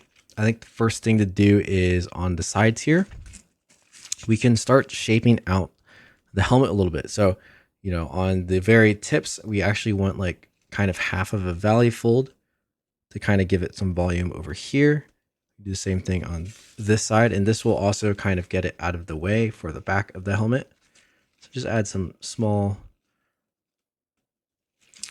valley folds like that just to kind of widen it. Then you can see right now my face, it's like a little bit squished in this way. And we're going to fix that. Now, we're probably going to have to fix it again after we finish the neck, because the neck is naturally going to do that too. But what you can do is just kind of grab around the halfway point on each side and kind of make a mountain fold crimp to like widen out the face a little bit, kind of like this. So I'm using tweezers because it's a little easier for me to grab it when the paper is this small.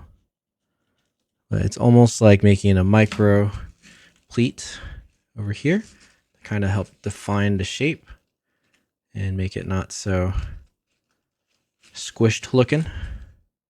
Right now, it also looks very squished right now because the neck isn't done. So that's a contributing factor. So just, play with this a little bit, maybe get the imprint of it there so that you remember when we finish it up. But from the side, it looks pretty good. We haven't done the back part yet. But again, we kind of need to do the neck in order to do the rest of it. Before we do the neck, which we're going to do next, I am going to widen this portion of the head. We actually have some space here to kind of swivel out. And this is just going to help us shape the back of the helmet a little bit wider. So for me, it's a really small swivel fold. I'm just, kind of opening up the flap a little bit so that when you look at this shape, right, we have just a little bit more room for when we wrap it around the back of the helmet like that. And you can see it's naturally kind of going 3D like this, which is exactly what we want. And then with the mountain fold down the middle like that, that's going to help us shape. Now, we're not going to glue that section yet. We're going to do the neck so that all these layers are compressed. Now, visually, you want to plan how deep your neck is going to go before you start gluing it. So let me show you what I am going to do. I'm going to hold all these layers together and use a clip to kind of visualize before I glue anything what it would look like. So if I squeeze the neck right here, one of the issues I see is that it's kind of shifted. So there's some extra layers on the top there. So I'm going to want to make sure that is even when I start gluing. So I might need to force those in a little bit more or turn the head slightly, right? So it's more even. The other thing is right now the neck is up way too high. And so ideally it's probably going to squish down into the torso kind of like this. That's about how much I want it to be, like that. So now I have a good visualization on how it's going to work. Again, these areas were showing a little bit of that it was a bit too thick. So I think what I'm going to want to do is when I go to glue this, I am going to leave this gap here so I can really compress everything properly before I do it. And I might even do a slight mountain fold outwards like this to kind of control those layers. But now that we have that plan, I think we can start gluing. I know it's a little scary, but we can get this out of the way, got to get to it eventually. All right, so we have some glue. And here you're going to want to try to get each layer because ideally we only mess with the neck once, right? It's kind of going to be covered up with a lot of other stuff. So if we have to go back and make changes, it's going to be a little bit more difficult. So go ahead, get some glue along a lot of the layers. It's one side of the neck.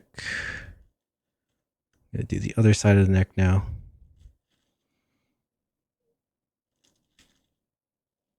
And, I guess I'm going fast, so I'm kind of skipping some layers, but yeah, I'm going to try to get most of them, at least the ones that I see will be important to hold together. And then don't forget, because we're squishing the neck down, you're going to want to get some glue underneath here as well for when we press everything down.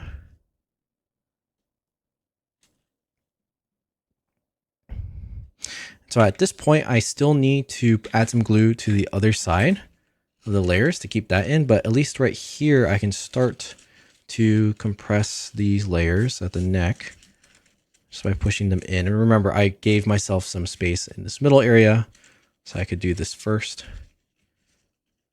so that these would stay together. Right, so we can kind of let that start. Now I'm going to go to the other side. And we do have this big flap in the middle, and we are going to want to use that in between those layers.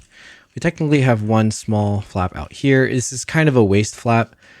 Maybe if your paper's a little bit bigger, you can turn it into a closed back by doing a little reverse fold out here. But it's kind of hard to show this and see it. So I don't know if I'm going to, well, I guess I'm showing you how to do it right now. But you know, this is such a minor detail that if you can't get this, that's okay. But it's basically you rabbit ear the flap out. But I think it's more important that you just keep it clean and leave it in. So because my paper's small, I'm just going to squish everything inside. And it's a little bit wasted, I know, but that is what it is. Okay, so, but before we go through that, I'm going to lift up the flap and add some glue to the inside of these layers.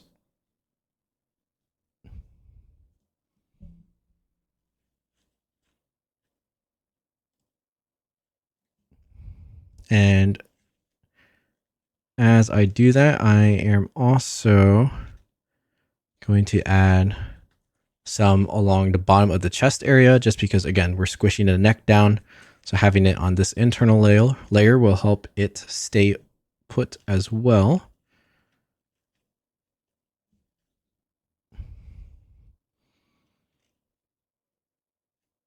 Just like that. Right. It's looking good. Okay. And then I am going to add some for this flap that is sticking out. And I'm going to need more glue.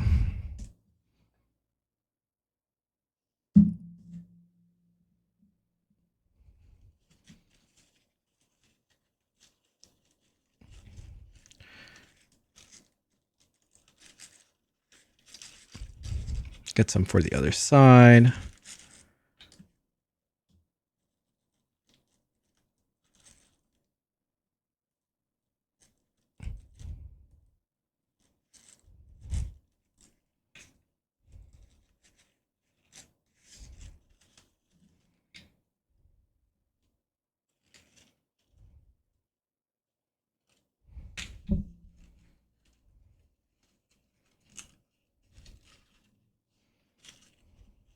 Okay, and then as we do that, we can actually see some of the layers that didn't have glue that need some more, or need some glue that I missed out on.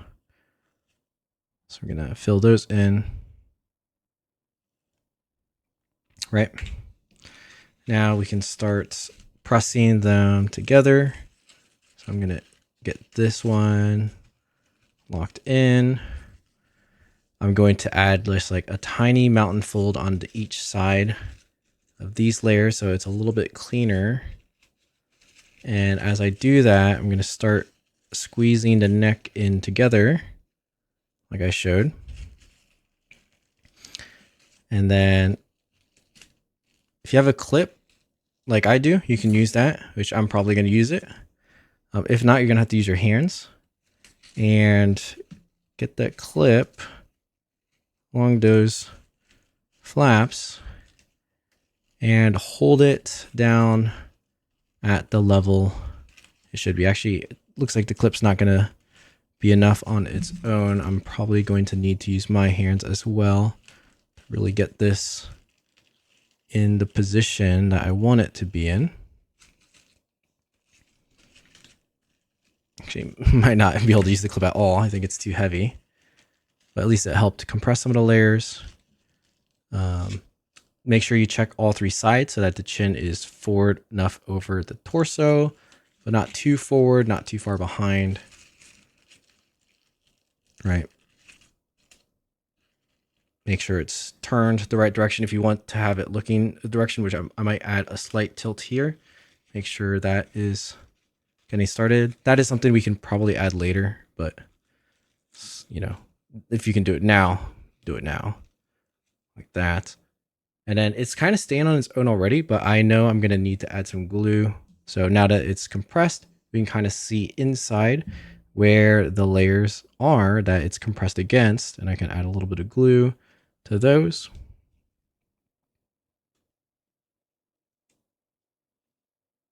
Right. And then once again, kind of reinforce, pushing it down and into the position that we want it to be in. And when if you're thinking about the neck and you haven't done necks before, a lot of times people give too much neck. So don't be afraid to go down a little bit, because the scarf is technically raising or covering portions of the neck too. So we don't need too much of a neck on this. Generally with the structure, it is already too much. So yeah. And now what we're going to do is just hold this in place, wait for it to dry. Be very patient. And we'll come back and finish off the helmet. All right, things are looking pretty good. We have the neck in place. We have a little bit of three-dimensionality to the helmet. Yeah, things are going pretty good.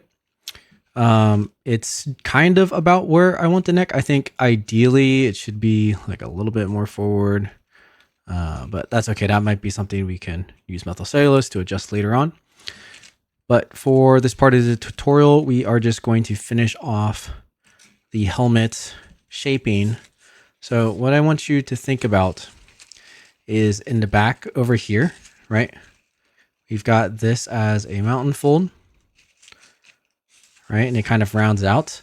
And kind of gently, we are going to add basically from that end where we mountain fold, we're going to start a valley fold that kind of circumvents the helmet and swings out to the side a little bit like this. And to go along with that, this part of the helmet is going to tuck in, fold in here to the side to kind of complete the look like that. So there's kind of two things we need to do. We need to add this crease. I'm going to do that on both sides really quickly. And then the second will be to add some glue to keep the side of the helmet in position. So I can kind of use my fingernail and add a very gentle valley fold. It kind of circles around the helmet a little bit like this. Right? Get that kind of shape. And then we are going to want to pull down and glue to the sides. Might have to do each side individually. So like that. And then same thing on the other side. Pull down and add a little bit of glue. So this shouldn't take too much glue for just this section. Like that.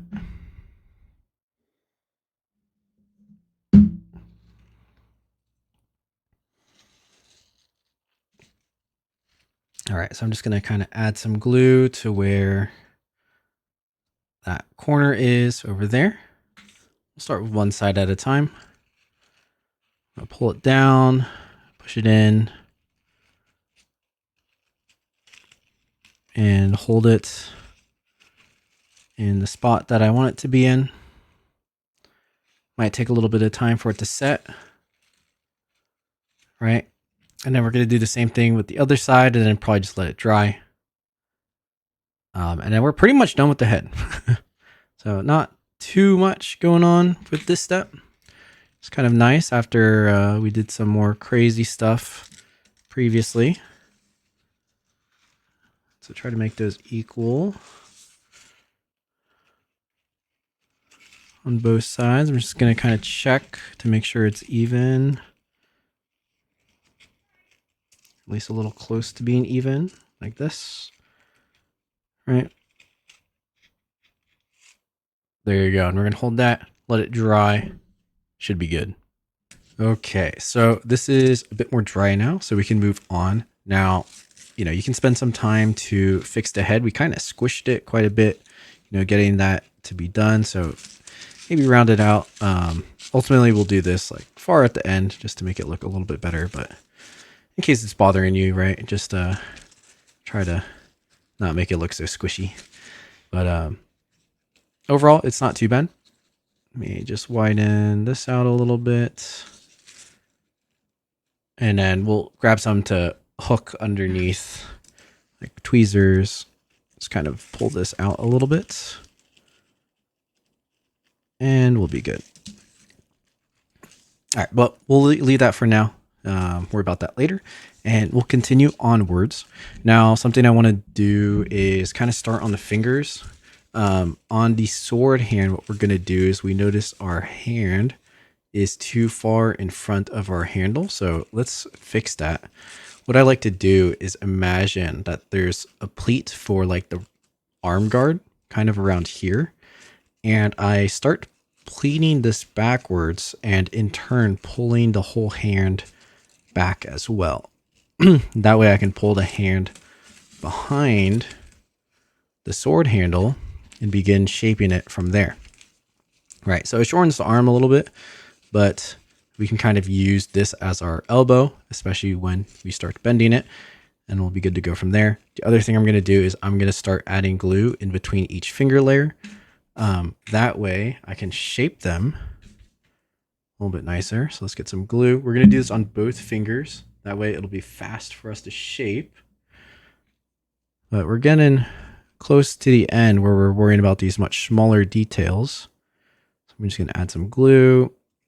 The edge finger is the most thin, so you can try to get some more glue into there. But the others, the layers are pretty compacted because of the way we folded this finger. So shouldn't need too much, but you can always add more if you need to. Let's get this done inside here. Right, and then now this top finger. And the only thing is you want to make sure you don't like glue it the in-between areas too much where you won't be able to shape or spread the fingers out anymore. Right, so make sure you can still spread the fingers out when you add your glue. Like this. Kind of pinch it like this. Same thing here, just make sure it's not stuck.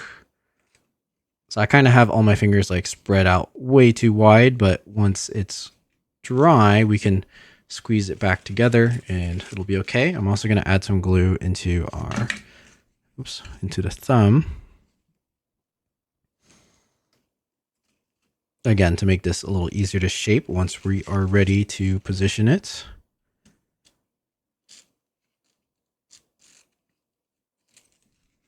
Just like that. Now we are going to do this hand. In this hand, the fingers are a bit thinner, so you're going to want to be careful and properly add glue between the layers.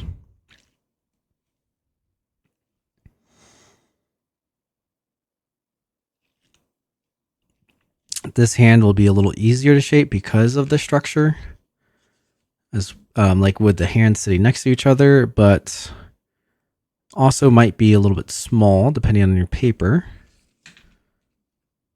Okay, add some glue on the top. So yeah, using some glue to shape this never hurts.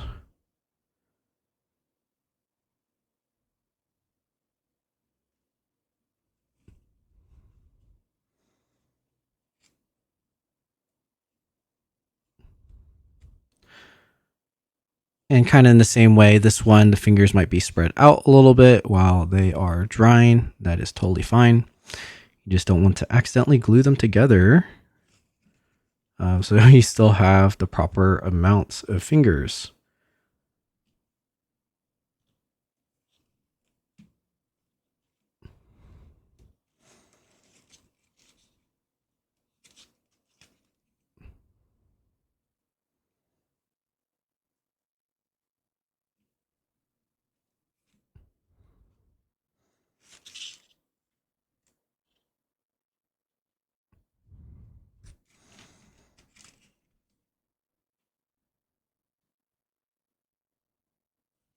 All right, just like that.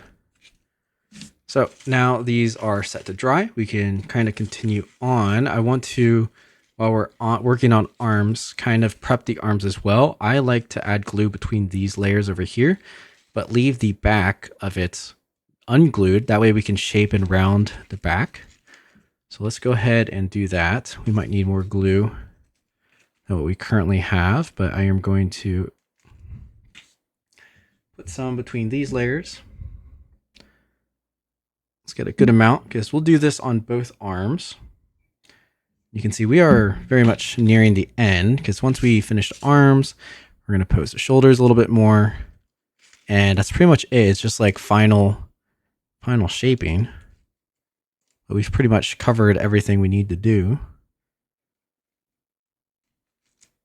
And then obviously I enjoy spending a lot of time after that, just tweaking everything to look exactly or as close to what I want it to look like. And you can always add more and more details too. There's a lot of kind of endless shaping possibilities.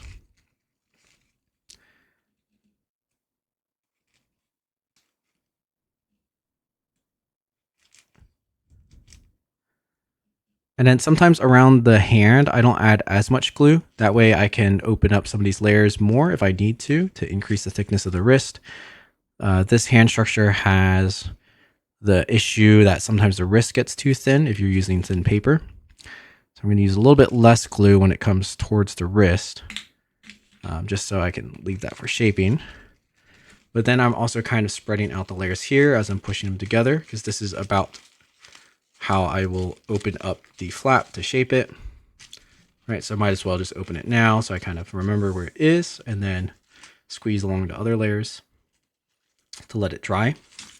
Additionally, what we can do while this is drying is I can orientate the crossbow the right direction. So it needs to, instead of being faced here, it needs to face that direction. So it's got to tilt like 45 degrees. The way to get it to tilt is to add methyl cellulose or glue into the layers here, and then let it dry in that new angle. So we can insert some glue into these layers here, where it's actually pretty compacted since we folded it nicely. We did some layer manipulation to kind of have it stay in place in that angle. But now we're going to use a little bit more glue, right? And then pose it in that 45-degree angle upwards. Like that. And kind of make sure that's like kind of over the wrist area. So that's what we'll be using to shape. Let that set a little bit. And I probably should have did that after I worked on the other arm so I can actually hold it with my hand, but that's okay. Now for this arm, I am also going to add some glue between these layers, kind of in the same way. I'm already going to go in between the paper and kind of search for a layer I can sneak my finger into that reaches all the way across. Kind of found that. So I'm going to add some glue in between these layers, and some of it's already glued from the neck. Just like this. And this arm, we are going to try to pose it a little differently. So this glue initially will help us start that, and then we will eventually probably glue the other side once we have it into pose to kind of lock it into position. It's kind of hard to see what I'm doing here because the head's in the way. I just added glue between the layers for the arms, squeezing it down like this so it can set. And then I will let it dry. Now note, we do have the connection for our shoulder pad here. We're going to just leave that to the side. It's going to kind of float on top to await us actually finishing the shaping for that. But yeah, we are looking pretty good over here. Fixed the fingers a little bit, got kind of smushed while I was adding some glue. All right, and then basically we're gonna let this dry, and then we're going to thin some of the fingers, start to shape them out, and go from there. I think I'm also gonna have to kind of hold the crossbow in place a little bit better. And yeah, we're almost there. So I'll let this dry and we'll come back. Okay, so we can start working on the fingers. I think the arms aren't fully dry yet, but it's been a little bit of time. Now for the fingers, at least on this arm, this guy is going to be the thumb. So I'm just going to move him out of the way for a bit. But pretty much you can just fold everything in half to kind of get the tops of the fingers started, and I'm going to fold them this way. You just want to make sure you fold them in the right direction, or not in the right direction, in the same direction, so you can kind of see that they are fingers. you'll start to very quickly see them turn into them. And because we're folding these fingers in half, it looks like they get longer, which is exactly what we want. Just like this. This one I gotta go a little bit more. Just like that. The index finger in this scenario will be the thinnest, so you gotta be a little careful if that layer, at least on my paper, the paper is almost too thin, but it makes it nice to shape. Just gotta be a little bit more careful. And then for the pinky, we would just want to make sure it's not longer than the other fingers. Right? It should be a shorter finger, so we can crimp it backwards a little bit if we need to. It looks like here, not all the layers got glued all the way, so we can add a little bit more glue if we need to as well. But we kind of want to orientate the fingers into our hand, which we're doing here. And then our index finger like this. And we might need to fold it again just to get it the right shape. Right, and then we can secure all this with glue. But before I do that, I'm going to fold the thumb. The thumb, you can kind of just crimp backwards and then treat it like a rabbit ear. The main thing with fingers here is you don't want to make them look like claws. So don't fold them all the way to the points, because our character doesn't have claws, right? He's got fingers. And then you just got to make them the right size. So once you kind of about have a hand, which this looks kind of, okay, you can add some glue to reinforce it. So I'm just going to add some to reinforce the thin fingers and then the thumb, which is crimped backwards a little bit. Right, like that. Add some to the thumb.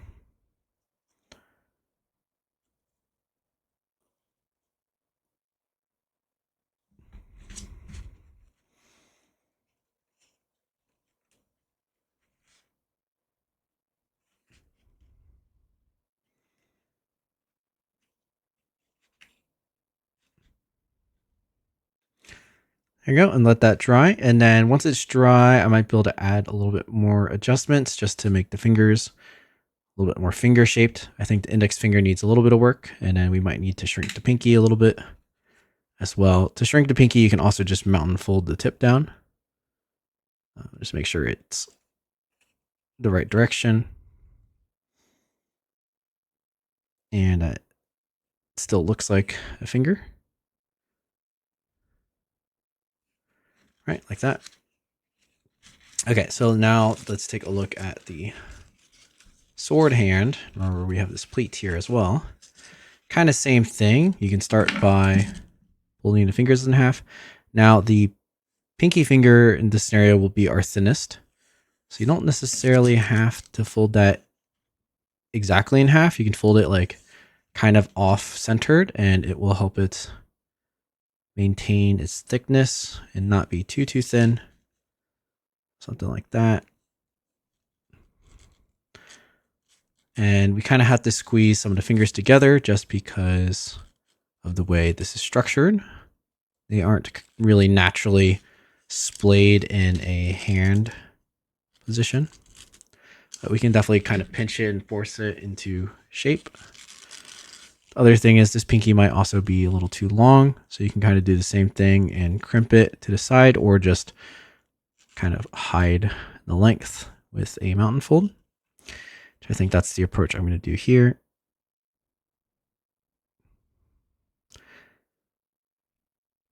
Like that. Let's add some glue.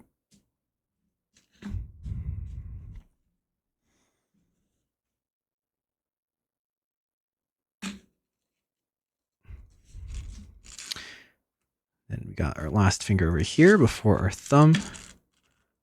Got the index finger. This. Try to make the knuckles in the right area. In this case, our fourth finger is our longest finger, which is a little bit strange, but sometimes that happens. And the thumb here, let's thin that out.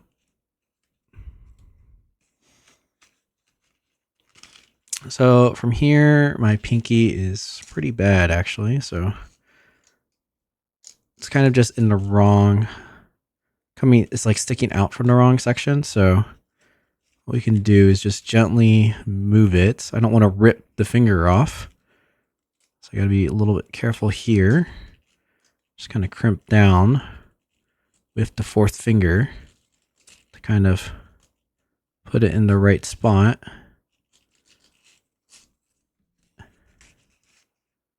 That's a lot better. So I ended up having to crimp the fourth finger and the pinky finger together, but it also puts the fourth finger in a better position as well.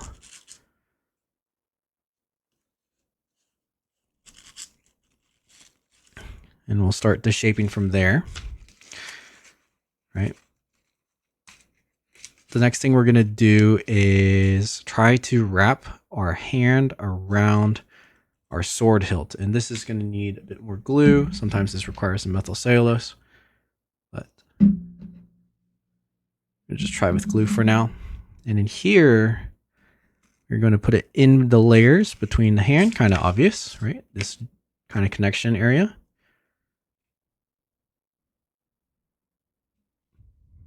As well as a bit in the palm. And our goal is to make it look like the hand is holding the sword. So we can pull our hand back, wrap it around. Here's our thumb coming in on top. And we might have to thin the wrist area a little bit from where it normally is. And then we have our fingers splayed around. And what I like to start with is I at least have the palm on the handle and then the thumb going around a corner to start, which it's doing. And then once that's dried, then I can actually fix the actual orientation of the fingers themselves. But at least this is the position that it needs to be. And then once it's there, we can kind of solidify that pleat back here to where we think that should be too. Right, so now at least the fingers can grasp onto or around the handle. And we'll wait for this to dry a little bit more and then shape it to look nicer and then angle it into the arm. You know, I think it's been a bit of time since this has dried, so I'm going to shape index finger on the other hand just a little bit while I'm at it.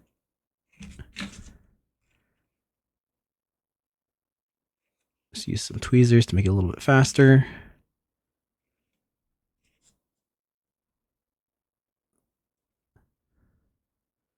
There we go. That looks pretty good. Add some glue. It's looking great. This is also in the right section. Once the fingers really dry, I am going to expand the wrist a little bit, and then I also need to thin the thumb out a bit more, but I think I need to let the thumb dry a bit longer as well. So we are going to sit here, let this dry a bit, and then come back. After that, we pretty much have just the arm shaping to do, then the shoulders, and then we can kind of fix our scarf a little bit to make it a little bit better, but it's already looking like okay. And we'll just fix anything else we want to fix and call it a day. All right, so we'll come back in a little bit and do all of that.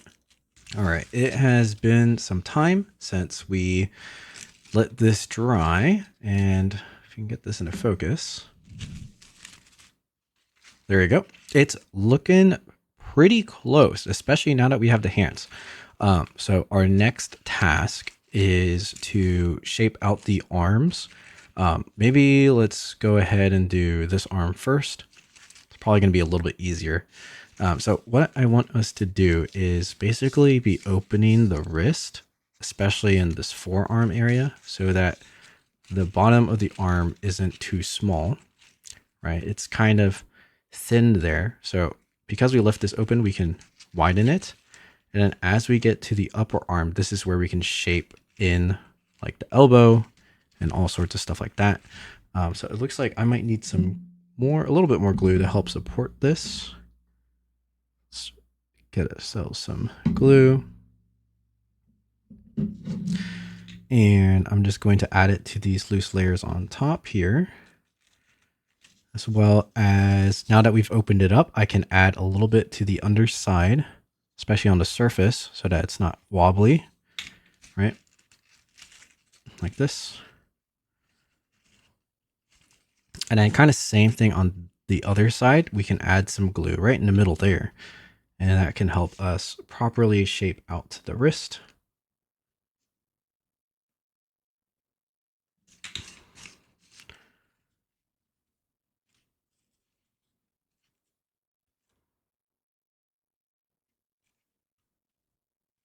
Like this. And you can see like now it's way too wide, but of course, once it's wide and it dries, and even now we can kind of start curving and shaping in the elbow. And while it's a little bit wet, I can actually kind of do that right here.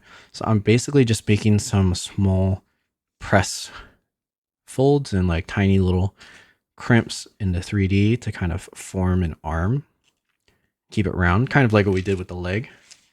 And this is looking really good here. So we're going to keep that. We're going to let that dry. The other thing we need to do is get this arm into place. Right now, it's like very much behind where the shoulders should be. This shoulder plate is actually in a very good spot. So we want to push this arm basically into where the shoulder pad is. So the easy way to do that is in this area under here, we need to create some space for it. So I'm going to kind of do a little valley fold here, so there's enough space for the arm. And then I'm going to add some glue to the inside of that area. That way, when we move our arm in there, it'll stay. I'm also going to be adding some glue on the underside here, right? This is basically that hinge where our arm is connected to. So we want that to be really strong once we set it. Add some glue in there. Quite a lot, actually, because we want this to be very strong. Right. Then from there, I'm going to hold the shoulder in place and push the arm into the spot. Now, right now it is pointing upwards. That is probably not the pose we're going to go for, but it's okay. We kind of just want this to get settled in there, and then we can just valley fold down like this to form the rest of our arm, right? But we don't want to lose too much of the length. So initially we just need to pull this enough up here, and this is looking pretty good. I think I need to add a little bit more glue on the underside here to get this to stay. And in there. And once that is kind of more set, then we can move the arm down and really inside of this, and we can curve it like that. But for now, we're gonna do like this. And I mean, I guess if you want him shooting the crossbow, yeah, this would be the pose for it too. But I'm gonna shape it a little differently, but we're gonna start it like this so it sets. We're gonna come back once it's dry and we'll adjust it. This one shouldn't take too long to dry. And we are back. The arm has settled in, right? It's still like a little bit loose right there because we didn't glue all the way. So now we can continue in positioning the arm. And what I'm going to do is, because it's glued, I still want to be careful, but I want to try to add like a mountain fold kind of under the arm here. And so I'm just going to gently press. That way it can start to fit under the shoulder here. Obviously, we don't want to undo what we just did. But now that it's positioned down like this, it's a little bit more neutral. I'm going to be able to swing and kind of swivel the shoulder pad into place like this.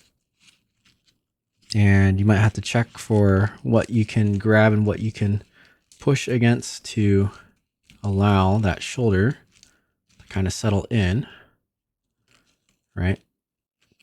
Now we do have this under portion here. I don't know if I like the way it looks. I might either fold it in or use this as another binding point to the arm. So I might just glue it down over there, and that will help lock in the shoulder. I think that's what I'm going to do because the rest of it is looking pretty good. Now, before I fully commit to that, just make sure that, you know, when we did the elbow, I kind of had it nice, but after pushing everything, it undid it a little bit. So you might have to refold that back with just a little bit of crimps, right? And then in this area, because it's so wide now, I'm going to round it, make it a little bit smaller. And this is going to transition into the scarf in the back. Right, so that's totally fine. Let's grab some glue.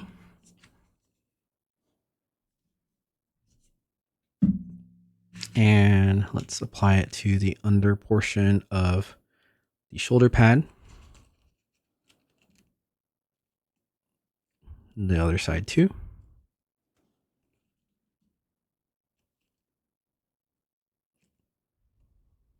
All of these layers.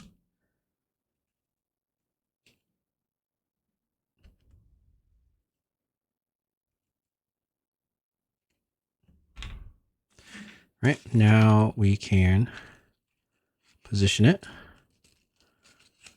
to where it should be.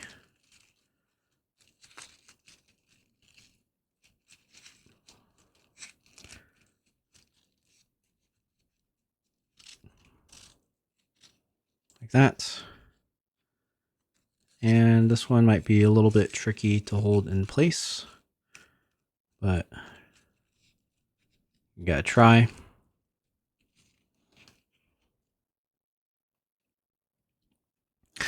Then as you do this, you can kind of check the arm proportions. I think I'm going to have to raise where my elbow is just slightly, but I'm going to let this dry first and then fix it afterwards. And we'll be good to go from there. I'm actually going to add a little bit more over here where I can notice some tension points. I don't want to accidentally glue down parts of the scarf. Just be aware of that. But any tension point here that looks like it's okay to be glued, I'm going to stick it down. I'm going to view it from the sides, make sure the shoulder is in the right position. And then after this is set, this is going to squash over on top like that. You can kind of start it right here, little mountain fold, little mountain fold. And it'll curve over like that. Pretty straightforward. But yeah, the main issue right now I have is the elbows in the wrong place. So we'll let this dry. I'm going to fix that just by adjusting the crimp, and we'll get to the other arm. All right, so this one has dried for a little bit, so I'm going to move on to the next arm. I recommend you let it fully dry, but we're just going to continue, and I'm going to be very careful not to mess it up. All right, so next we have this arm. So we haven't done too much yet besides glue the layers, and we did leave a section over here to widen and shape the arm. So the first thing I'm going to do is give it a little bit of roundness. So I'm putting my thumb under that layer in the back, just kind of curving it a little bit, right? It's probably going to go away a little bit, but that's okay. And then the end goal of this one is, again, to kind of fit under the arm. And then we are going for the over the shoulder pose like this. And we're kind of using the illusion of the shoulder pad with the rest of the arm to make the arm seem a lot longer than it is. So it's going to be a combination here of gluing and positioning this in the right spot. So what I'm going to do is I'm going to get a little bit more glue. And I am going to put some in the top layers over here of the shoulder pad. This is going to be a tension point that will help us keep it in place. Right. We have that. The other spot is going to be sticking between the shoulder and the arm, kind of like the other side. But there's quite a few layers here. So we're going to get it in between those. We're going to get it on the surface here, a little bit in the corner, in the hinge, just to start. And we can kind of start to feel out where the arm needs to bend in order for this to go correctly. And I might have to twist the shoulder pad into place first. Adjust it. Sorry, I was out of frame. I'm basically pulling the shoulder forward and kind of shaping it where it's supposed to go first, which is right there. Then grabbing this arm, pulling it under, laying the sword down over the shoulder like this. And I think this is about where we want it to be. So we want it to stay there. So we're going to need to get some more glue. This would work a little bit better with methyl cellulose. With glue, we're just going to have to try to find something to bind it to and hold. So I'm going to add a little bit more here. And we might have to do this in multiple drying steps, but that's kind of okay. So we added some more glue. Pull it forward over the shoulder like that. And let's see if we can find a spot that we can bind it to so it can dry in place. Like that. All right, so I am gonna probably have to hold this in place like that, and I'm gonna add a little bit more glue under the arm here in between these layers, because I can feel that that is also a tension point for this arm curve. The wrist will take a little, like maybe a few tries to do, but we're gonna get this arm first. Gonna push it in. I think ideally from the top on the other side, I would be able to push in as well, but I don't really have access to that with my hands at the moment. I'm gonna focus on doing this, and I can kind of see where I need to nudge. So maybe I grab my tweezers here and try to press this layer against each other. And if you don't have tweezers, again, just use your hands to do this, but be careful.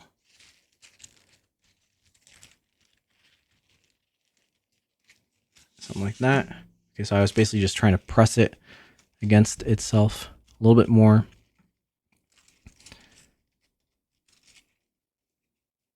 Like this.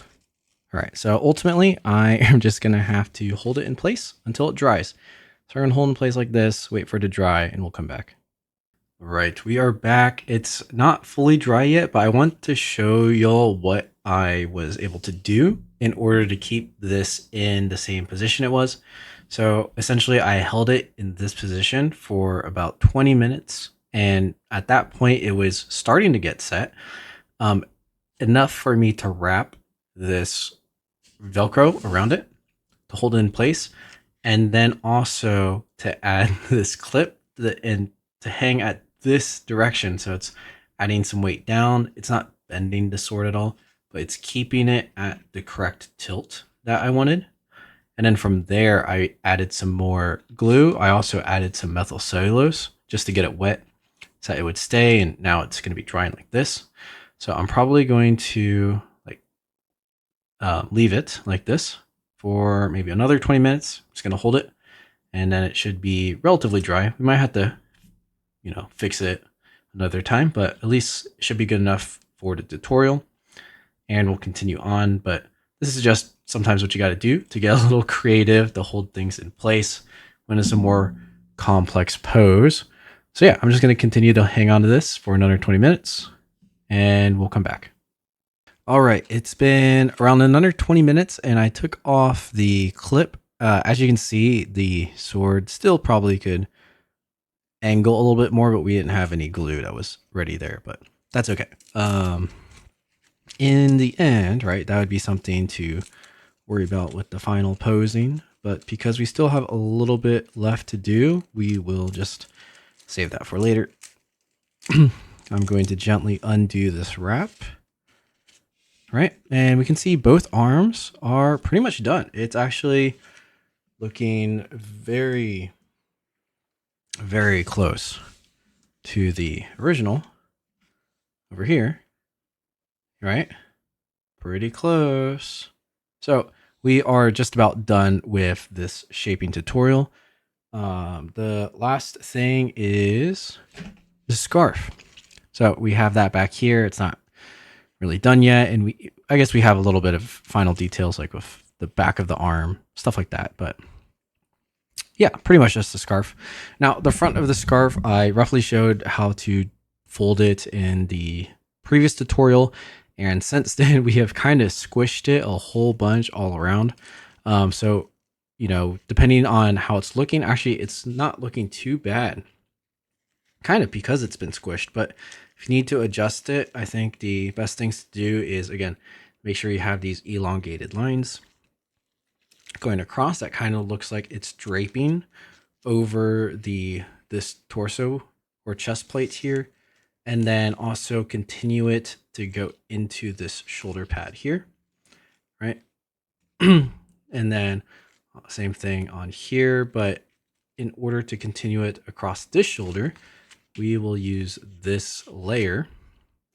And that's why I didn't glue this part of the shoulder blade down yet, because we are going to want to try to fit this flap kind of underneath the helmet here. To do so, actually, helmet got a little bit messed up because of how I was holding it. So let's fix the helmet. Like that, like this. And then we can try to fit this guy under there. Now for this, I am actually going to use some methyl cellulose just because it can get the paper a little bit wet. If you have CMC, that'll work fine. Honestly, you can just mix a little water with your glue just to actually be able to get the paper wet here, because essentially we want the joint of this flap to be a little bit more wet compared to everything else so that we can move it easier without, you know, ruining everything else. So we're kind of making a weak point actually at the tension point instead of strengthening it. But of course, once it dries, it'll be strengthened. So now I am able to kind of freely move this flap a little bit easier. I can snake it in and under the helmet here. It's got a little stuck. And essentially the corner of that flap, it's hard to see, but I want to try to connect it to the other side. Something like that, and let that dry. Now, naturally, it's kind of wrinkled already. So that's good. And I'm actually going to use a little bit of glue now to lock it in place. You know, I didn't soak the paper, so it's not super, super wet. So it's still able to take some glue and push it like this in order to get it to stay. And then once it is stable, then you can adjust some of these layers on the inside. Because it's small, you know, you might want to use some tweezers like this to kind of fan out the scarf area. Now, same thing for the back over here. I'm going to use a bit of methyl cellulose instead of glue to kind of achieve the same effect where I am weakening the tension point. So mainly the hinge right here, getting it a little bit wet so that I can manipulate where the paper is going. And we already did quite a lot of work from the dry shaping, so there's not too much to do besides just find a good way to position and pivot the scarf into like a draping cape type thing. And we can make use of all the layers, including like this flap, some of these flaps, like that. Just kind of widen them out. Right, so it's kind of flowy. Same thing over here. Let's get some more methyl cellulose in there and up top.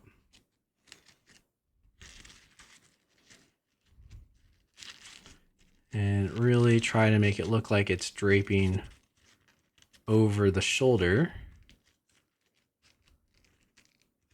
on that side. That way when it dries, it'll look pretty natural.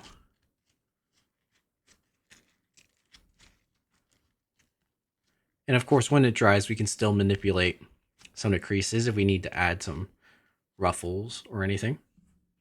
One thing I am going to do is for the back of the arm, I am going to add some glue right here so that I can push it up a little bit more. That'll help us with the final shaping. But we can pretty much just leave it at that. Looking pretty good. Once again, fix the helmet. Make sure this is okay, because we did quite a lot earlier. So it kind of undid itself. All right, fixed it. Now, if we turn it around, we are pretty much done. So this is going to wrap up the shaping tutorial.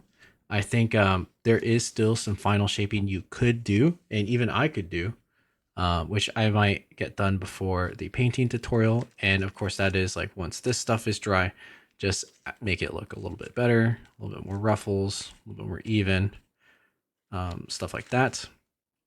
I think in the way I shaped it, the hip is still not super clear. Sometimes it could maybe look like it's lower than it's supposed to be, but it's supposed to be up here. So I might shift this leg or add a little pleat to really define where the hip is, and that'll make the proportions look quite a bit better. But the legs are overall looking okay. I think in here I can also add the knee joint to differentiate it from the thigh. So thin this out a little bit. So that could, for an example, be something like thin this down using a swivel fold, right, to have the proper place of the knee be a little bit more apparent, because it should be higher, something like that. Little things we can tweak.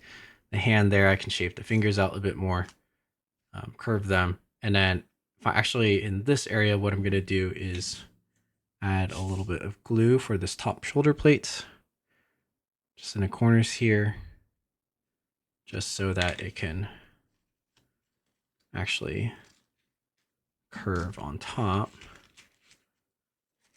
If I can grab it.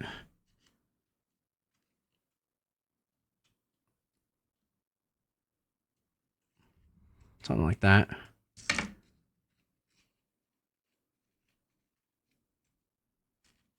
Right, and now it's a little bit more curved. Right, so small tweaks like that. Like I said, I can probably move the sword angle slightly or this way, and you can see the tension point is actually underneath this shoulder pad, so I can maybe use that and let that dry in that pose. Right, so something like that. But essentially, you can spend a lot of time slowly tweaking it to make it look really, really good. But that is pretty much all I have for you. Now, this isn't the end of this series or even this tutorial, but the next video will be the painting tutorial. So it's not necessarily related to painting the Wylder. This is going to be just in general painting origami tutorial. Should be pretty interesting, not just for this model, but for other ones in my tutorials, if you've made them. Should be pretty cool. Gives some good, contrast with everything. And we are going to use this fold for that tutorial. So look forward to that if you're interested. If you want to stay a little bit more pure, obviously you don't have to paint it. You can just leave it like this. Just make it look really nice. Take a picture, tag me. Really, it's awesome that you made it all the way through this tutorial. This is kind of a crazy one. But we did it. It was also crazy to make. So definitely leave a like and a comment. And if you're interested in supporting more videos like this, you can join my membership. You get a ton of perks. So it's very worth it if you're able to do it, and it helps me make these videos. But yeah, thank you so much for watching, and I hope you enjoyed this Origami Wylder from Elden Ring Nightreign. All this origami, all this origami, all this origami got me going